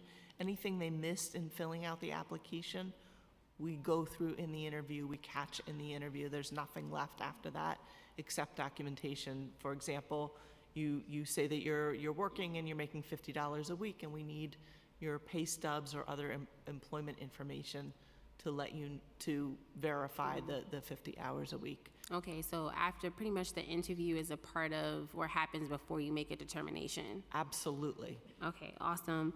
Just one more question. We have heard that delays in cash assistance are also creating problems for city FEPs, including termination of benefits. How many voucher holders have had city FEPs terminated due to changes in their cash assistance case in the last year?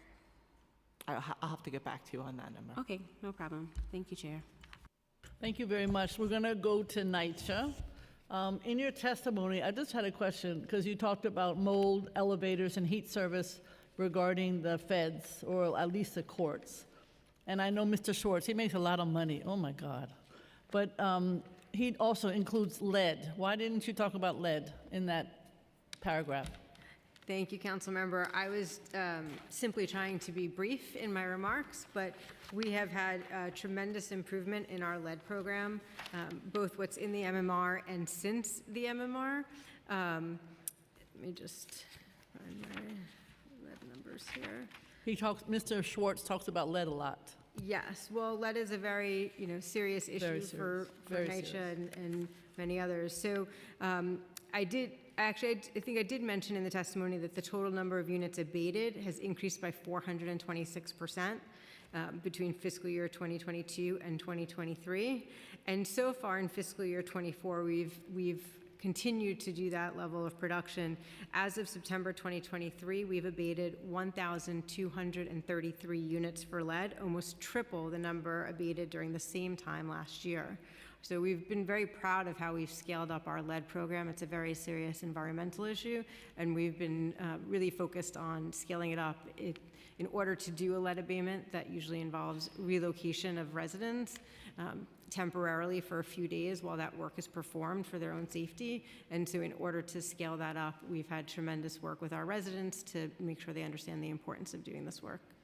Okay, maybe more later. Also, on the last paragraph, you talked about preparing vacant apartments for new occupants. I know I've been nonstop talking about this, because in one of my developments, as we speak, on 64th and Amsterdam, I have 40 vacant apartments. That's insane. So my question, and I don't know how many citywide, 6,900 I hear, 6,200, you can tell me, too many. So my question is, you said, improvement for vacant apartments. So my question is, how much time does it take now? Obviously, it depends on the unit. If it's under a roof and there's a leak, then that's different than just, but I know one that was a fire, ain't no leaks, ain't no nothing, and it's still sitting there. So you got some money from the city council, thanks to the speaker and others, and I assume you have some from the mayor. So what's going on with these vacant apartments? I mean, it is hard for the public to understand that at the New York City Housing Authority, there are 6,900 vacancies when we have all these people who need homes. Go ahead. It is. We have, as of the middle of October, we have 4,900 vacant units available. And we know that that is a lot of vacant units given the affordable housing crisis in New York City. But the number one reason that apartments are taking a long time to turn over is because we're committed to doing the environmental work that's required on those apartments, including making them lead-free and asbestos-safe upon turnover. And that alone can take 4 to 6 months just to do that testing and abatement of those two hazards. And then after that, we have to do significant turnover, as our apartments are typically occupied for 25 or more years. There's wear and tear on that needs to be corrected, including new cabinets, painting, plastering, tiles. And so that work, typically right now we're looking at approximately 370 to 400 days to do turnover. And how soon do you think the 4,900, my math isn't fast enough to do 370 days into 4,900. So how much time do you need to do this 4,900 vacant units? Right now, What are you aiming for? Right now, our production target internally is to do 250 units a month. And the money that the city council has provided, or the city has provided for the vacant readiness program is a significant source for us. We're really appreciative of that. You better be, because it was a lot of money. It does significantly help towards that 250 a month production. Okay, and then how many do you, I have no clue as to how many become vacant. It's obviously not a static number. So do you know how many become vacant, like every month or every year or something, just to see how the backlog is able to be addressed? I don't have the move out numbers handy, but we can certainly follow up with you on that. Because if you got 4,900 vacants, then, do you have another 4,900 that could be vacant in the next year? That's what I'm trying to find out. Okay, we can get back to you on that. Then the obvious issue is rent collection. We know it's down. We know arrears are up. We don't want anybody to get evicted. I know that you don't either. So the question is how we know about ERAP. We know that people are having challenges just post-COVID, all of that. But they do need to pay their rent, but they need help sometimes paying their rent. Mm-hmm. So what are you doing to address the delinquency rate, the arrears? I don't think there's any more ERAP. I think it took care of maybe some portions. I'd like to know what portion it took care of. And then what are you going to do about those that are still, there's still a gap? It's a big question, but it's a big problem. It is a big problem. It is a big gap for us. Rent collection is a significant source of revenue for us. And I think it's been the hardest thing since COVID is the lack of rent collection for us. We have continued to work with our residents. So rent collection efforts include our property management staff speaking with residents, going door to door, and most importantly, connecting them with social services that they need, including the Office of Financial Empowerment and Financial Counseling. We work very closely with our partners at HRA on the one-shot program. We've done one-shot events at our developments. Do you know how many one-shots you've done in the last year or so? We don't track the number of one-shots that are done, partially because residents reach out directly to HRA, sometimes without us, sometimes with us. But so like it's you're not the same something we can track. administration, so you could check. We can follow up with HRA on that number for sure. So we are continuing those efforts, and it's, right now our arrears are significant, and it's hard when the average NYCHA resident, has an income of maybe $25,000, and right now our average arrears per resident is about $7,400. And so with that level of arrears, it becomes very overwhelming, and residents, choose to stop paying rent because they feel it is insurmountable. They're never going to be able to climb out of that hole. And that is why the ERAP program has been so important to us. So last year in the state budget, we were really fortunate to be able to finally get an allocation of ERAP and have public housing residents prioritized for the program.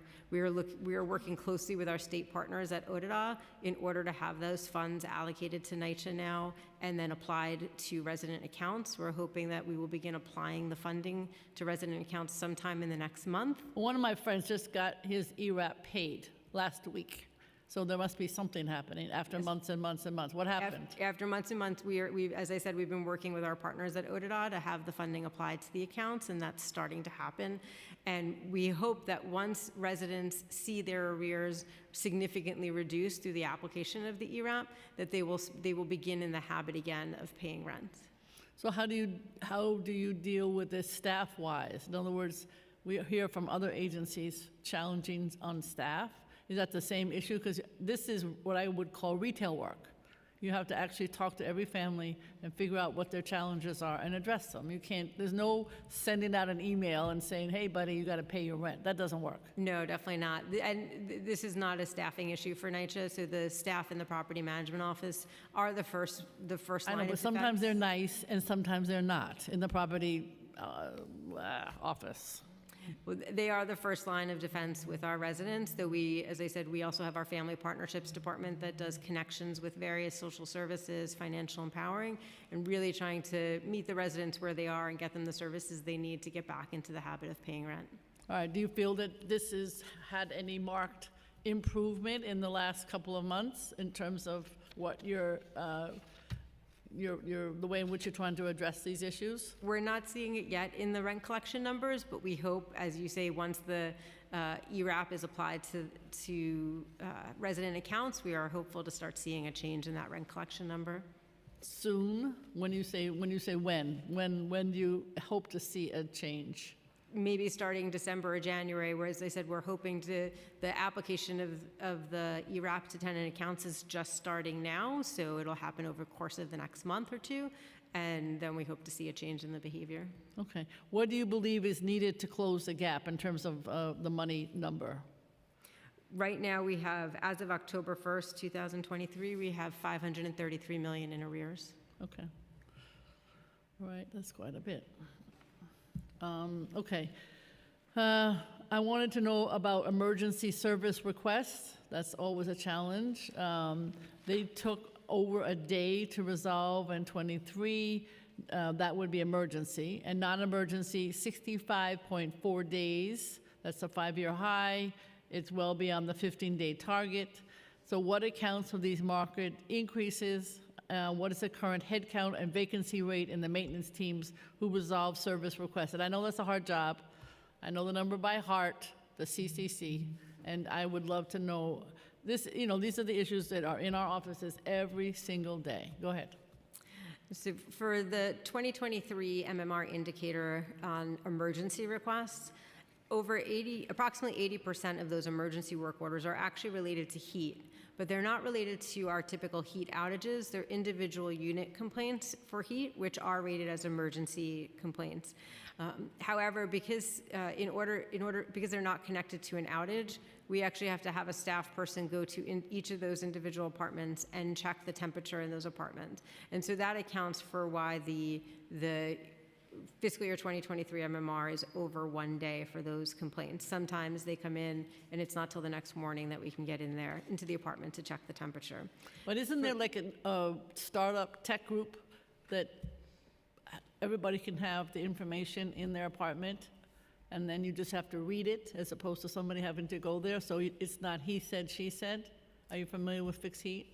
Yes, we do have a building management system in about over 60 of our buildings right now that does give us a real-time temperature. However, we do want to go into the apartment, hear what the resident has to say, understand what their concern is. Maybe there's an issue with an element in the radiator. And so it is important that we go and follow up on that complaint, even if we see the temperature in our system. Okay. Councilmember Ayala? Yeah, I'm sorry, I have to rush out of here to pick up my kid, which I forget all the time. But my question is, I've always been kind of, confused about this situation with the rental arrears, because one of the perks of having being a public housing resident or having Section 8, right, subsidized housing, is that if there's a change in income, there's usually an adjustment that's made to the rent. And so I wonder how many of the folks that fall into the category of being behind on rent should have actually had a rent reduction application completed, and if NYCHA even looked into that. Yes, I'm sorry, I don't have those numbers with me today, but during COVID, we did process thousands of what we call interim recertifications for rent hardship. And at the time, we were able to streamline the application during COVID to process those rent hardships. And we encouraged all residents that were facing any decrease in rent to come in, a decrease in income rather, to come in and have their rent adjusted accordingly. So we did do a lot of outreach on that, and yet there were still, yes, as you say, significant arrears despite the income. We don't, as I said, I don't think it's about just making sure that the rent is aligned with income. Once a resident starts having arrears and they start building, it's very hard to climb out of that hole. It is, but I think that's why communication is key here, right? And ensuring that folks understand what resources exist to help them out of that hole is a unique opportunity. I will just share that I represent the largest, number of public housing developments citywide, and I haven't heard of any of these one-shot deal, workshops or opportunities at any of my developments. I mean, they may have very well have happened. It would have been nice to have been included in part as part of those discussions, because my staff and I do attend, all of the monthly resident meetings, and we are in continuous, contact with the resident leadership, and could be helpful, in ensuring that residents understand that there are other avenues. And I wonder, was there any attempt to kind of understand, because what initially happened, at least from my perspective, is that folks that were in arrears, whether they were in public housing residents or not, were told to apply for ERAP, right? And the reason for applying for ERAP was because if you had an application pending, then that would slow down the eviction process. However, I wondered if that was the right thing to do at the time. Would it have been easier to just redirect those folks to a one-shot deal while they still owed pretty minimal amounts of arrears? I mean, at the time, it was hard to say what was going to happen with the ERAP program, so we were focused on getting the applications in to make sure that we were at least part of the process and part of the state workload there. I think during that time, we never stopped referring to one-shots. That's always something that's part of our standard conversation with residents in need. But I appreciate your partnership, and we'll make sure that anytime we have any type of workshop or event that we include you and notify your office so that you can participate as well. Yeah. Have you seen a growing number of self-evictions as a result of this? No, I mean, our eviction rate is still very low, and NYCHA's goal is to keep residents stably housed. We understand the importance of our affordable housing, and so our goal is definitely not to evict residents. We've only had 33 evictions since the moratorium was lifted in January of 2022. But those were initiated by NYCHA, correct? They were initiated by NYCHA. I'm referring to people that self-evict, right? Somebody owes $15,000 in arrears and is, convinced themselves that NYCHA's going to evict them at some point, and so they voluntarily leave. I can find out our total move-out numbers, but we don't always have a reason for the move-out. Interesting. Okay, I think one last plug I will put in is that we absolutely need to make some adjustments to the budget to cover the cost of refrigerators and stoves. One of the many complaints that I receive at my development on top of the heating, which has been pretty consistent this week, is the need for refrigerators and stoves, and residents being told by management that there just aren't any on the property, and they have to wait until new ones come in. So they oftentimes have to settle for what they call Frankenstein, equipment, because they're taking parts from one and putting it in the other, and that's what residents have to use. So and it's not as simple as being able to purchase your own stove, right? Because there are then, issues with the gas risers, and it has to be very specific. So it's complicated, but I mentioned it because I've tried, to advocate for giving NYCHA the money to pay for it, but my understanding is that, at least for some of my developments, so they can have some on hand, and I was told that it's not capital eligible. But it's, definitely a great challenge for a lot of my residents. And as you can understand, people that are already struggling and, may not have the resources to buy food when it's, damaged now because it's gone, bad because the refrigerator's not working, or, medication that goes bad.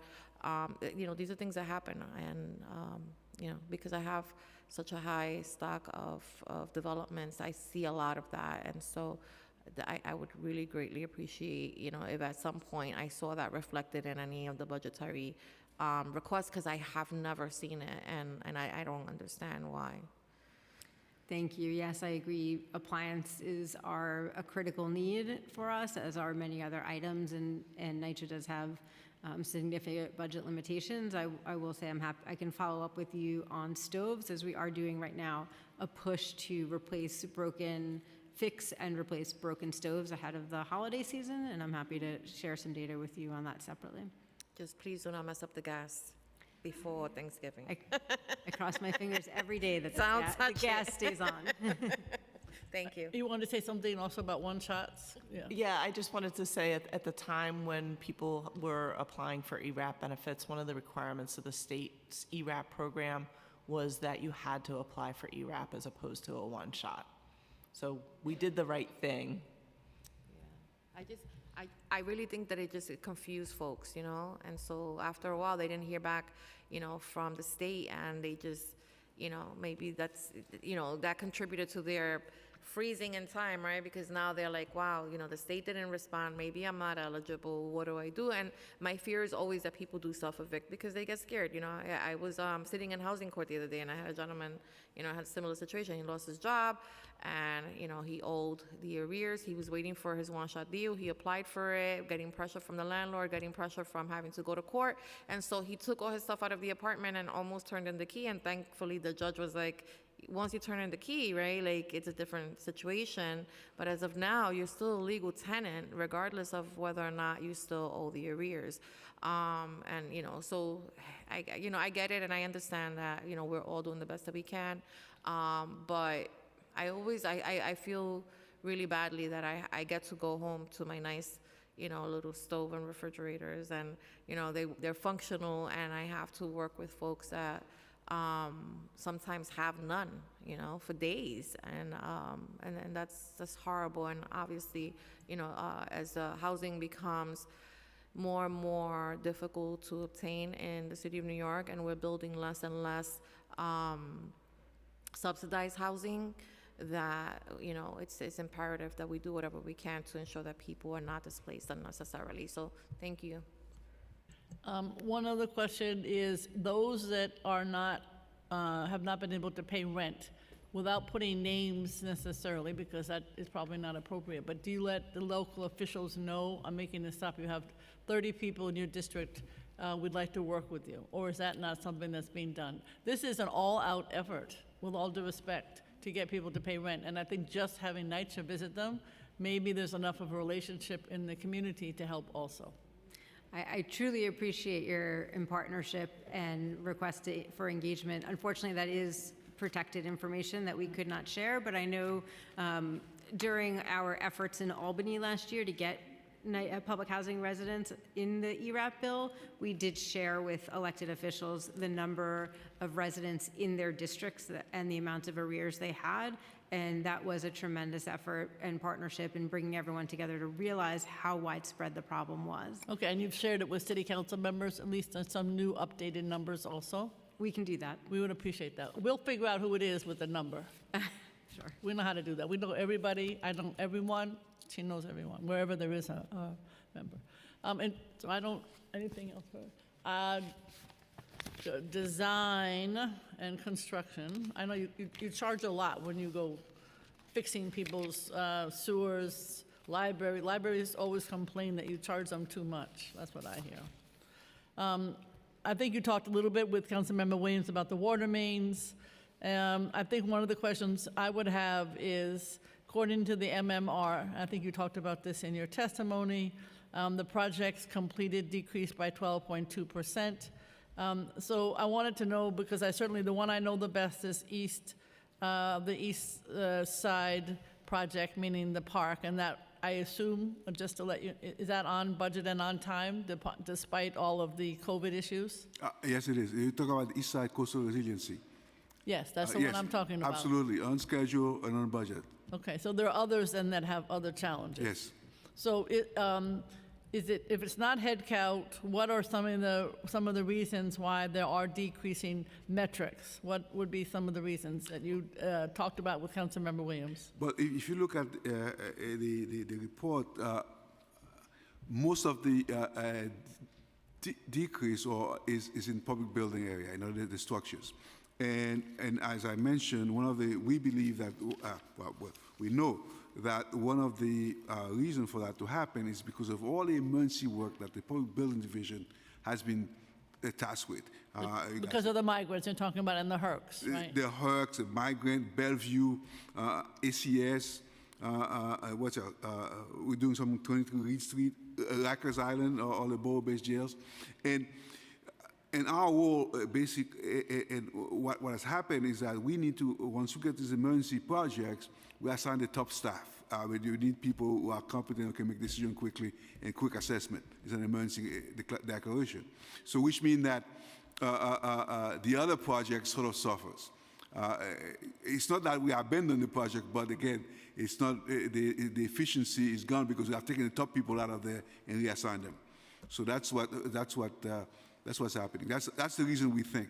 And again, we're trying to recruit. We're trying to increase our staff, and we believe that we can get out of this. But right now, with all those emergencies as they come in, we have issues because we have to do the same work with the same amount of staff. I know you said earlier to Councilmember Williams, in terms of the sewers, long-term for new sewers, I understand that. How many sewers are you able to clean or that will citywide in terms of hopefully preventing floods? I know in one of my districts, there's a daycare center, it's at NYCHA. I'm not saying this is your problem, I think it's NYCHA's, but the flooding of the daycare center came about because the sewer wasn't clean. And now, because I got the New York Times involved, and I got Melissa Russo involved, it got cleaned. Yeah. I just call the newspapers. Yeah, that's what I do. Then that works. Right. So my question, though, is how much staffing is allocated to the sewers, or to how many are you able to clean, even though that might not be specifically an MMR? It's a huge issue. Unfortunately, this is not our area. The maintenance of the sewers is a DEP. Right, but you don't clean them? You don't clean them. You don't have anything? All you do is build them? We build new capital projects, yes. Okay, all you do is build them, okay. Other question would be, are any of your positions able to be filled more readily because you have a waiver or because people are hybrid? In other words, are you having the same staffing issues that other agencies have? We're having, and this is even more critical, we don't have a waiver, by the way. Right. We're just in discussion with OMB. But I'll tell them right now that you need a waiver.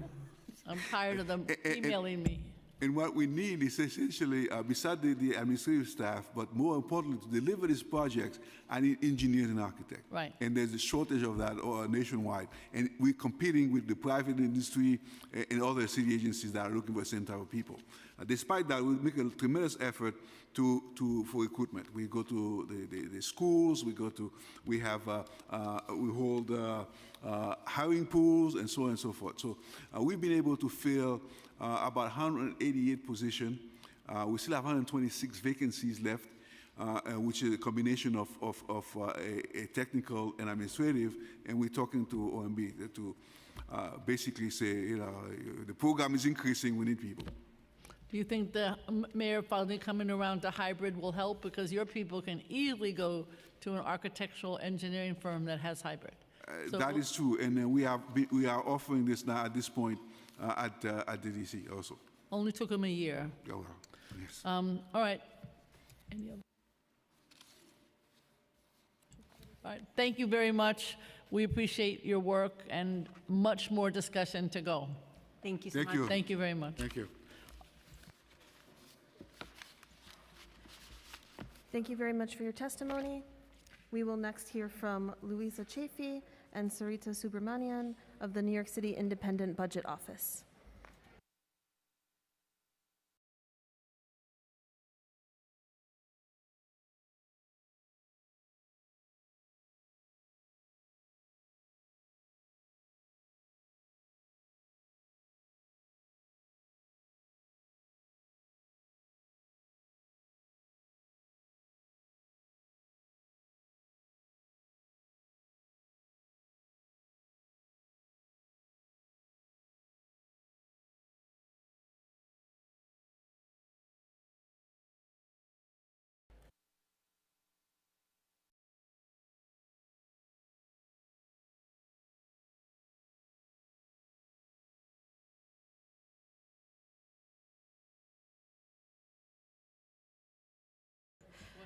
Before we begin, I'll administer the affirmation. Panelists, if you could please raise your right hand. Do you affirm to tell the truth, the whole truth, and nothing but the truth before this committee, and to respond honestly to council member questions? I do. Thank you very much. You may begin when ready. Thank you. Good afternoon, Chair Brewer, I am Sarita Subramanian, Senior Research and Strategy Officer at the New York City Independent Budget Office. Thank you for the opportunity to testify on agency performance vis-a-vis the 2023 MMR in delivering housing and services.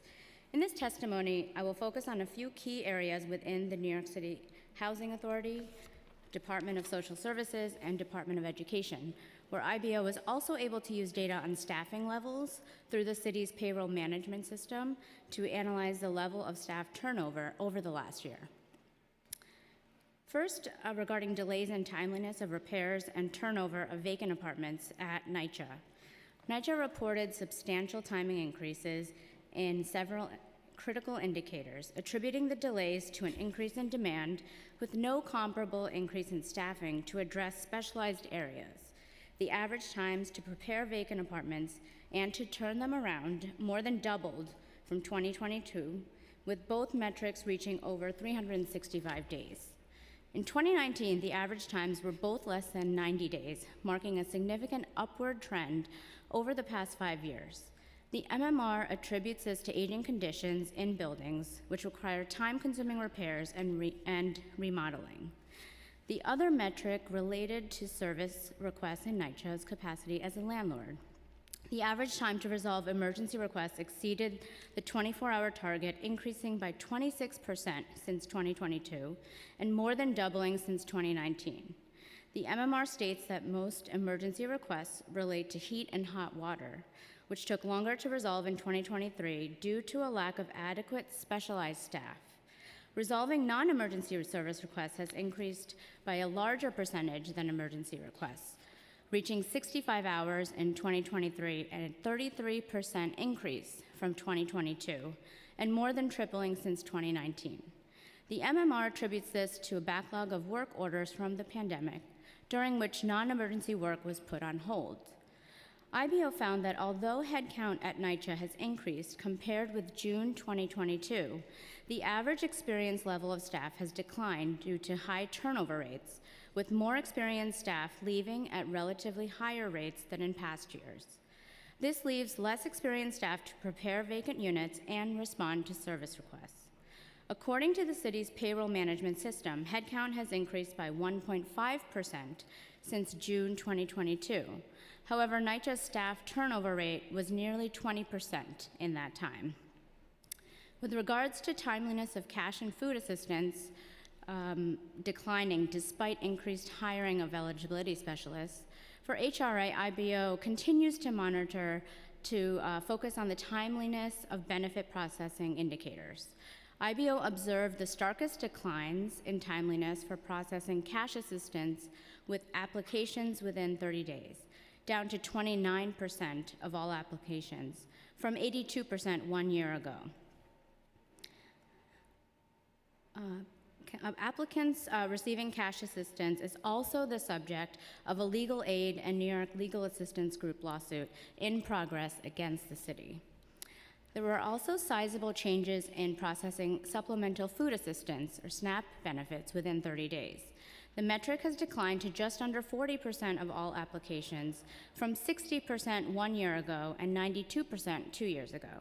The delays in cash assistance and SNAP processing stand in contrast to Medicaid application processing, which remained at 94% in 2023, below the target rate of 99%, but an improvement in timeliness over the 81% in 2020.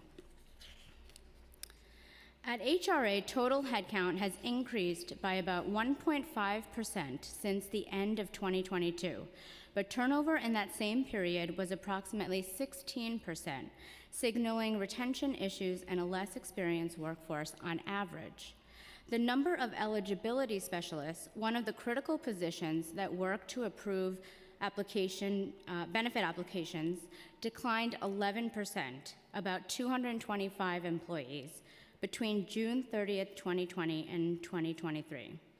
While there has been a recent rebound in the first few months of 2024, an increase of 4 percentage points, or 70 employees, it may not be sufficient to meet the increase in caseloads given that the timeliness indicators continue to lag.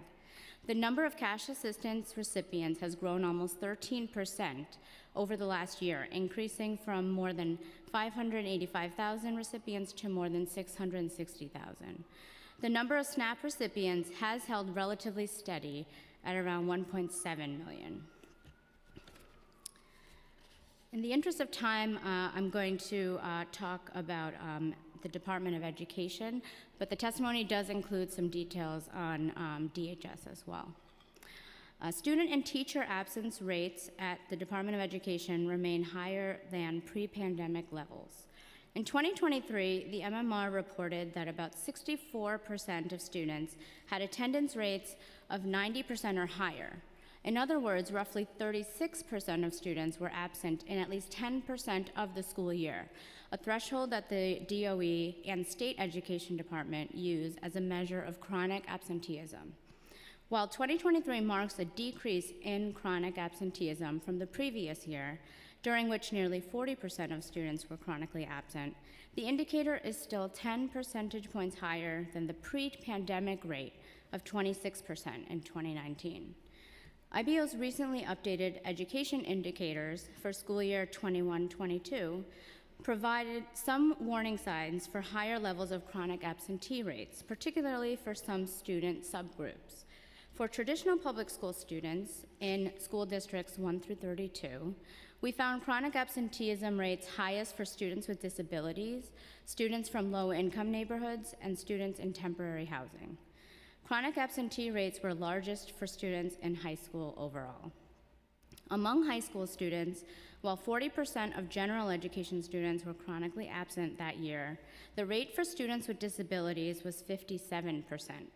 There were similar 17 percentage point differences by student neighborhood income and housing status.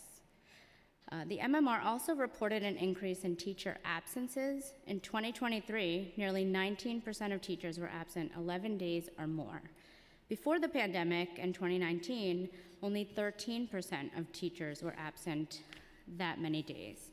These absences, coupled with new hiring needs following the state class size reduction law, represent an area of concern. IBO has estimated that the city will need to hire more than 17,000 additional teachers to meet the fully phased-in requirements of the new class size law. And in a recent report, IBO found that while teacher hiring has returned to pre-COVID levels, the 2022-2023 school year saw a decrease in teacher retention.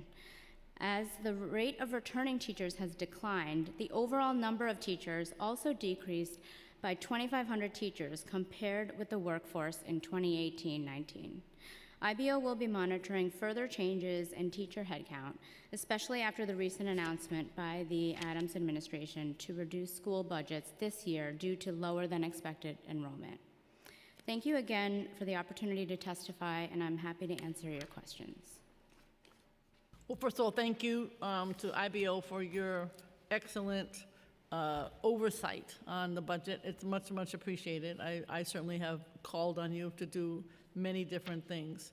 I had a question about the vacant apartments, because obviously you heard me, or maybe you didn't ask about that, and it seems to me that it's almost criminal to have, I think she said 4,900 vacant apartments in the city of New York that could house people who are low income. Where do you attribute it to the, well, the MMR attributes it to the aging conditions, but then we heard, you mentioned that previously it was many fewer days, and the buildings were aging then too. So it's not as if they all of a sudden became more aging. They were aging pre-pandemic.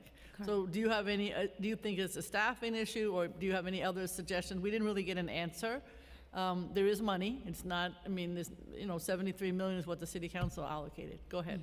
Yeah, so that's exactly the conversation that we had as well, which is why we wanted to look at the city's payroll system data to really be able to track turnover, because we think the identifying those staff that have left might help better understand the special you know, sort of skills that might be necessary in order to address the emergency repairs. So I know that they spoke also specifically about visiting particular apartments. I know one area that we have looked at or heard about was in the Bronx, and particular need for specialized staff in that area, or to specifically address the heating repairs that needed to be made. So we thought that looking at turnover would also help to understand that it's not just about total headcount, but also understanding the churn and what that might mean in terms of additional training or time that people might require to handle the service delivery. Yeah, I mean, what was said, I think, was that asbestos, et cetera.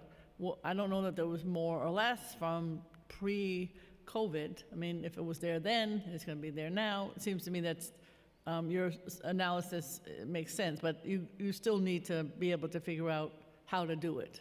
Yes. I don't really care what you have to do. Those apartments need to be repaired and habited. The Medicaid was interesting. You said that we know cash assistance and SNAP. I think 2,000 SNAP, and I don't know, it was like a very large number of people in backlog, 37,000 for cash. Right. So my question is, Medicaid didn't seem to have the same issues. Do you know why? Is it a different staff? According to your wonderful testimony. Yeah, so I think the reason why we wanted to mention it was that we thought the contrast, was interesting. We wanted to highlight, we looked particularly at eligibility specialists because of the large declines for cash assistance and SNAP in particular. So I don't have the data on, but we can try to take a look at specific titles with that handle Medicaid applications, and what, the degree to which turnover may or may not have been an issue for that particular area. Okay. And then I know your expertise in education. We didn't talk about that here today. Right. Do you have some ideas about how to stop? Because it's even 10% increase is a lot of students. And I'm quite familiar. I mean, I also think, I hate to say it, but I had to say that the smoke shops aren't helping either. That's my own particular challenge in terms of what I think is not helping our students. But do you have some ideas about how to address the absenteeism? Yeah, I think it certainly is a challenging area, and I think one group of students in particular are students with disabilities that we highlighted in the testimony. I know there are often issues with busing for those that are that receive busing as required by their disability status. So perhaps looking at transportation to ensure that transportation is consistent and that there aren't delays in that realm. Another area that I can think of are attendance, teachers within schools, and so that's maybe one.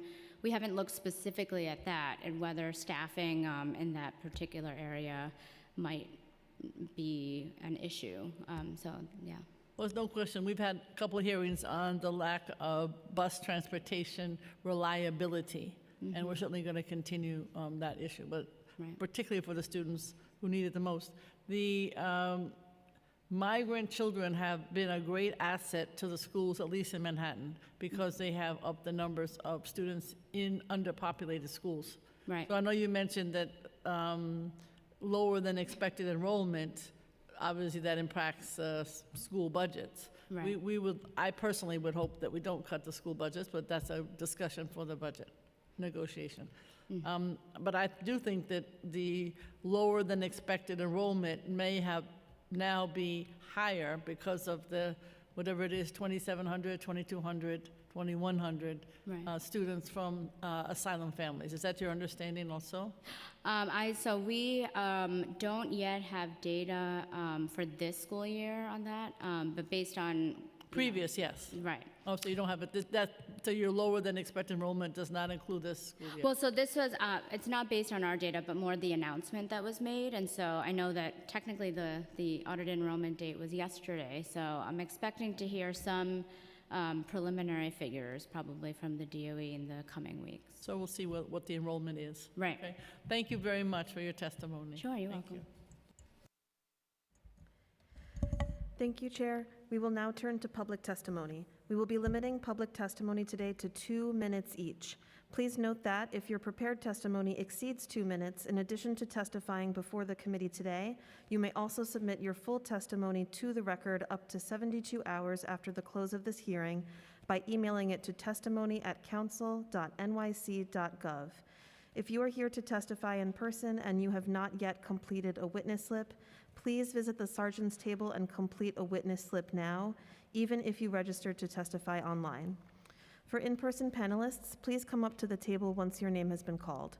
For virtual panelists, once your name is called, a member of our staff will unmute you and the sergeant-at-arms will set the timer and give you the go-ahead to begin.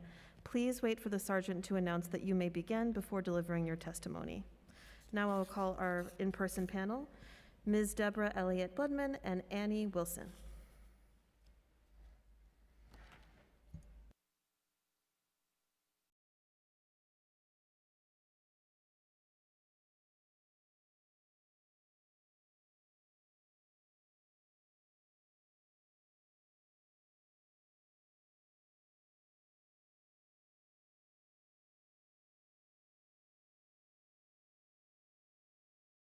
Good afternoon. Hi, Good afternoon. Thank you for being here. thank you. I'm a disabled senior, and I'm been having problems with SHUHAB. We went to your office, we met with you several times. Every time there's a new city council person or a new Manhattan Borough person, I go and I share my concerns, and it's over 25 years now. I'm still repeating myself, no matter who's in the chair. And it's very mentally distressful, anguish, where my health is depleting. If I call 311, I'm in housing court. I'm being harassed by my neighbors, the board president. People are threatening me for making any type of complaints, whether there's ice on my windows and I'm paying rent. If I ask for an ADA toilet, the work is sabotaged where my life is in danger, where my doctor have to write a letter to say the toilet is too high, because my blood is not circulating from my head to my toe, which I didn't even know. I'm so stressed out. And it's ongoing. This is over 30 years with SHUHAB. I'm in housing court saying I owe this enormous amount of money. My DRE goes directly to SHUHAB. It doesn't come to me. And they saying I owe them all this money. On my rent statement, it doesn't state my part that I owe and you know, what DRE is sent to them. If I say anything at all, if I go to the office to try to pay my rent, I am being harassed, threatened, intimidated, and it's steadily increasing. It's much more than that, but I'm trying to be as humane and have a little dignity about myself, but my health is depleting. I've had bed bugs for over 20 years. Bed bugs. If I ask for that, Ron, the lawyer, well known throughout the city, oh, Ms. Blumman, waiver your rights. If I ask for a paint job after 20 years after they renovated the building with $46 million, and every floor and every wall is not even, and the quality of service is constantly declining. If I ask for anything, she's asking me to waive my right. No, Ms. Bloodman. And no matter what's on the court papers for stipulation, she has not done one repair that's done adequately. Basic service. Outlets are very, fire departments at my house on Friday morning. Because why? The super gave me a defective smoke detector. It's not the first time. It's not the first time. All kind of sabotaging criminal acts, they get away with it. Okay. Thank you. Thank you very much for waiting this long a time. Thank you. Andy. I'm trying to record it, so. Hello, I'm Annie Wilson, and thank you for hearing us out. I also was connected to an HDFC. I was a co-founder since 1984. Oh, let me start again. Hello. Thank you. Thank you for this opportunity to speak. I'm Annie Wilson, and I'm here to report that I have also been in an HDFC scenario as a co-founder in 1984 and eventually forced out by the developers. This building was a building that was transferred to the nonprofit in 2002 to be completed in 2004. And I have to say that there had been a fire. They kept the fire insurance money. They forced us out by claiming a foreclosure need of $179,000. and an agreement that they had made with a for-profit developer, and they had not disclosed to us or revealed that they had taken a mortgage out on us a couple years prior for $850,000. So based on this scheme, we were forced out of our apartments and given relocation apartment contracts. I was not allowed to return to my apartment 5C. I went in negotiation for alternatives. They took me to court, I believe, as a reprisal for speaking out in this body in 2018 and 2019, detailing the issues that we'd had, and particularly financial issues. And if you look up the record, I testified on July 22nd, 2019. If you go to pages 261 to 268, and I had testified April 26, 2018, page 174 to 177. I know I have to wrap up now, but I would like to add that I'm still in the relocation apartment, overstayed 5 years, facing eviction from there.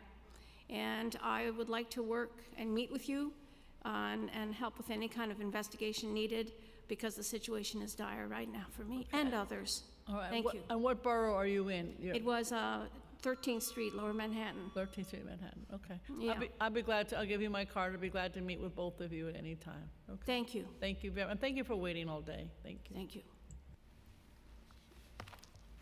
Thank you both very much for your testimony.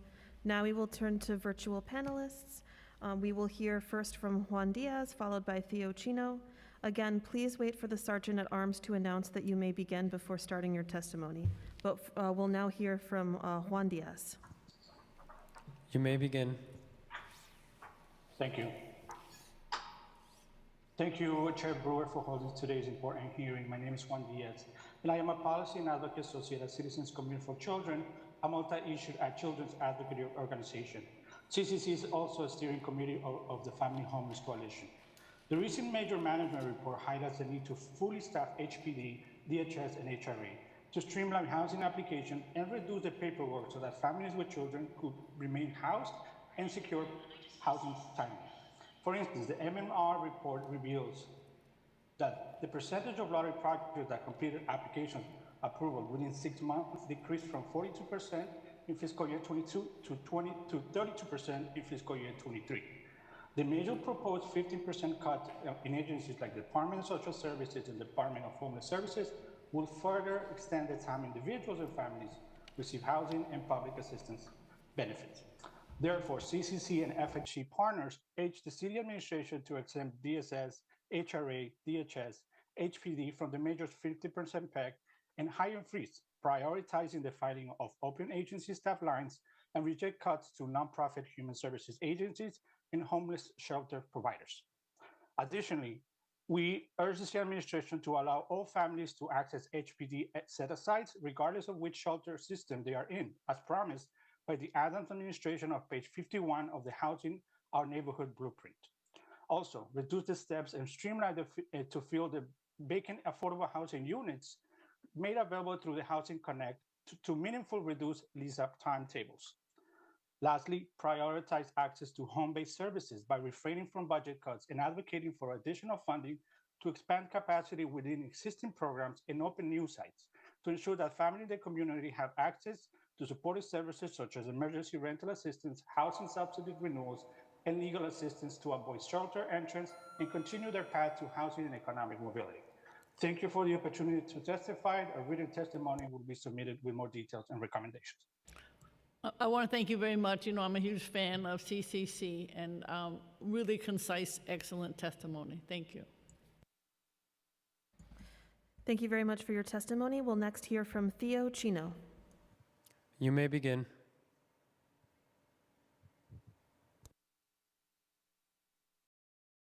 Hello. My name is Theo Chino. I'm the first National Secretary of the Social Democrat of America, the socialist faction of the Democratic Party, also known as the Committee of the Second Socialist International. We are referred as Type 2 Socialists, and you can check out our website at socialist.us to understand the differences. We socialists believe dignity for the population we aim to serve. Even if Merriam-Webster would define a client a person served by or utilizing the service of a social agency, we need to stop referring to New Yorker as customer or client. It is New York asking for help from their government are not customer or client, they are citizen. Because we believe housing is a human right, it's the job of the council to provide a strong oversight over the housing stock against bad actors. City council over the last 50 years have given nonprofit rent property taken from slumlord in hope to turn the equity back to the resident. These nonprofits, such as you have literally stolen the equity from those tenants because those numbers does not appear in the MNR. The NNMR report shows the percentage of lottery applicants, but not the equity those lottery gives them. We socialists believe the NMR needs to actually reflect the number that actually means something. We socialists, when we get elected, we would like to see added to the MMR new data point, such as the actual equity numbers for each project the HPD needs, for each project in HPD portfolio. Another example is SNAP. It doesn't show if the amount of money are going to people who are going to bed hungry. The city needs to a strong oversight and good number so we can ensure domestic tranquility and promote general welfare. Another idea we socialists type to have is our desire to tax the rich. Thank you very much, Councilwoman. And just to finish, I really would like to see an oversight investigation in all those nonprofits that takes the equity from tenants such as Ms. Wilson that you just heard a few seconds ago. Thank you very much. Thank you very much. Thank you for your testimony. We have now heard from everyone who has signed up to testify. If we inadvertently missed anyone who would like to testify in person, please visit the sergeant's table and complete a witness slip now. If we inadvertently missed anyone who would like to testify virtually, please use the raised hand function in Zoom, and I will call on you in the order of hands raised. Seeing no one else, I would like to note that written testimony, which will be reviewed in full by committee staff, may be submitted up to the record up to 72 hours after the close of this hearing by emailing it to testimony@council.nyc.gov. And now I'll turn it back over to Chair Brewer to close us out. Thank you very much. I appreciate everybody who was online listening. I appreciate the administration and my colleagues. And we certainly have a lot of work ahead of us to try to make sure that the government is responsive to its residents and citizens. Thank you very much.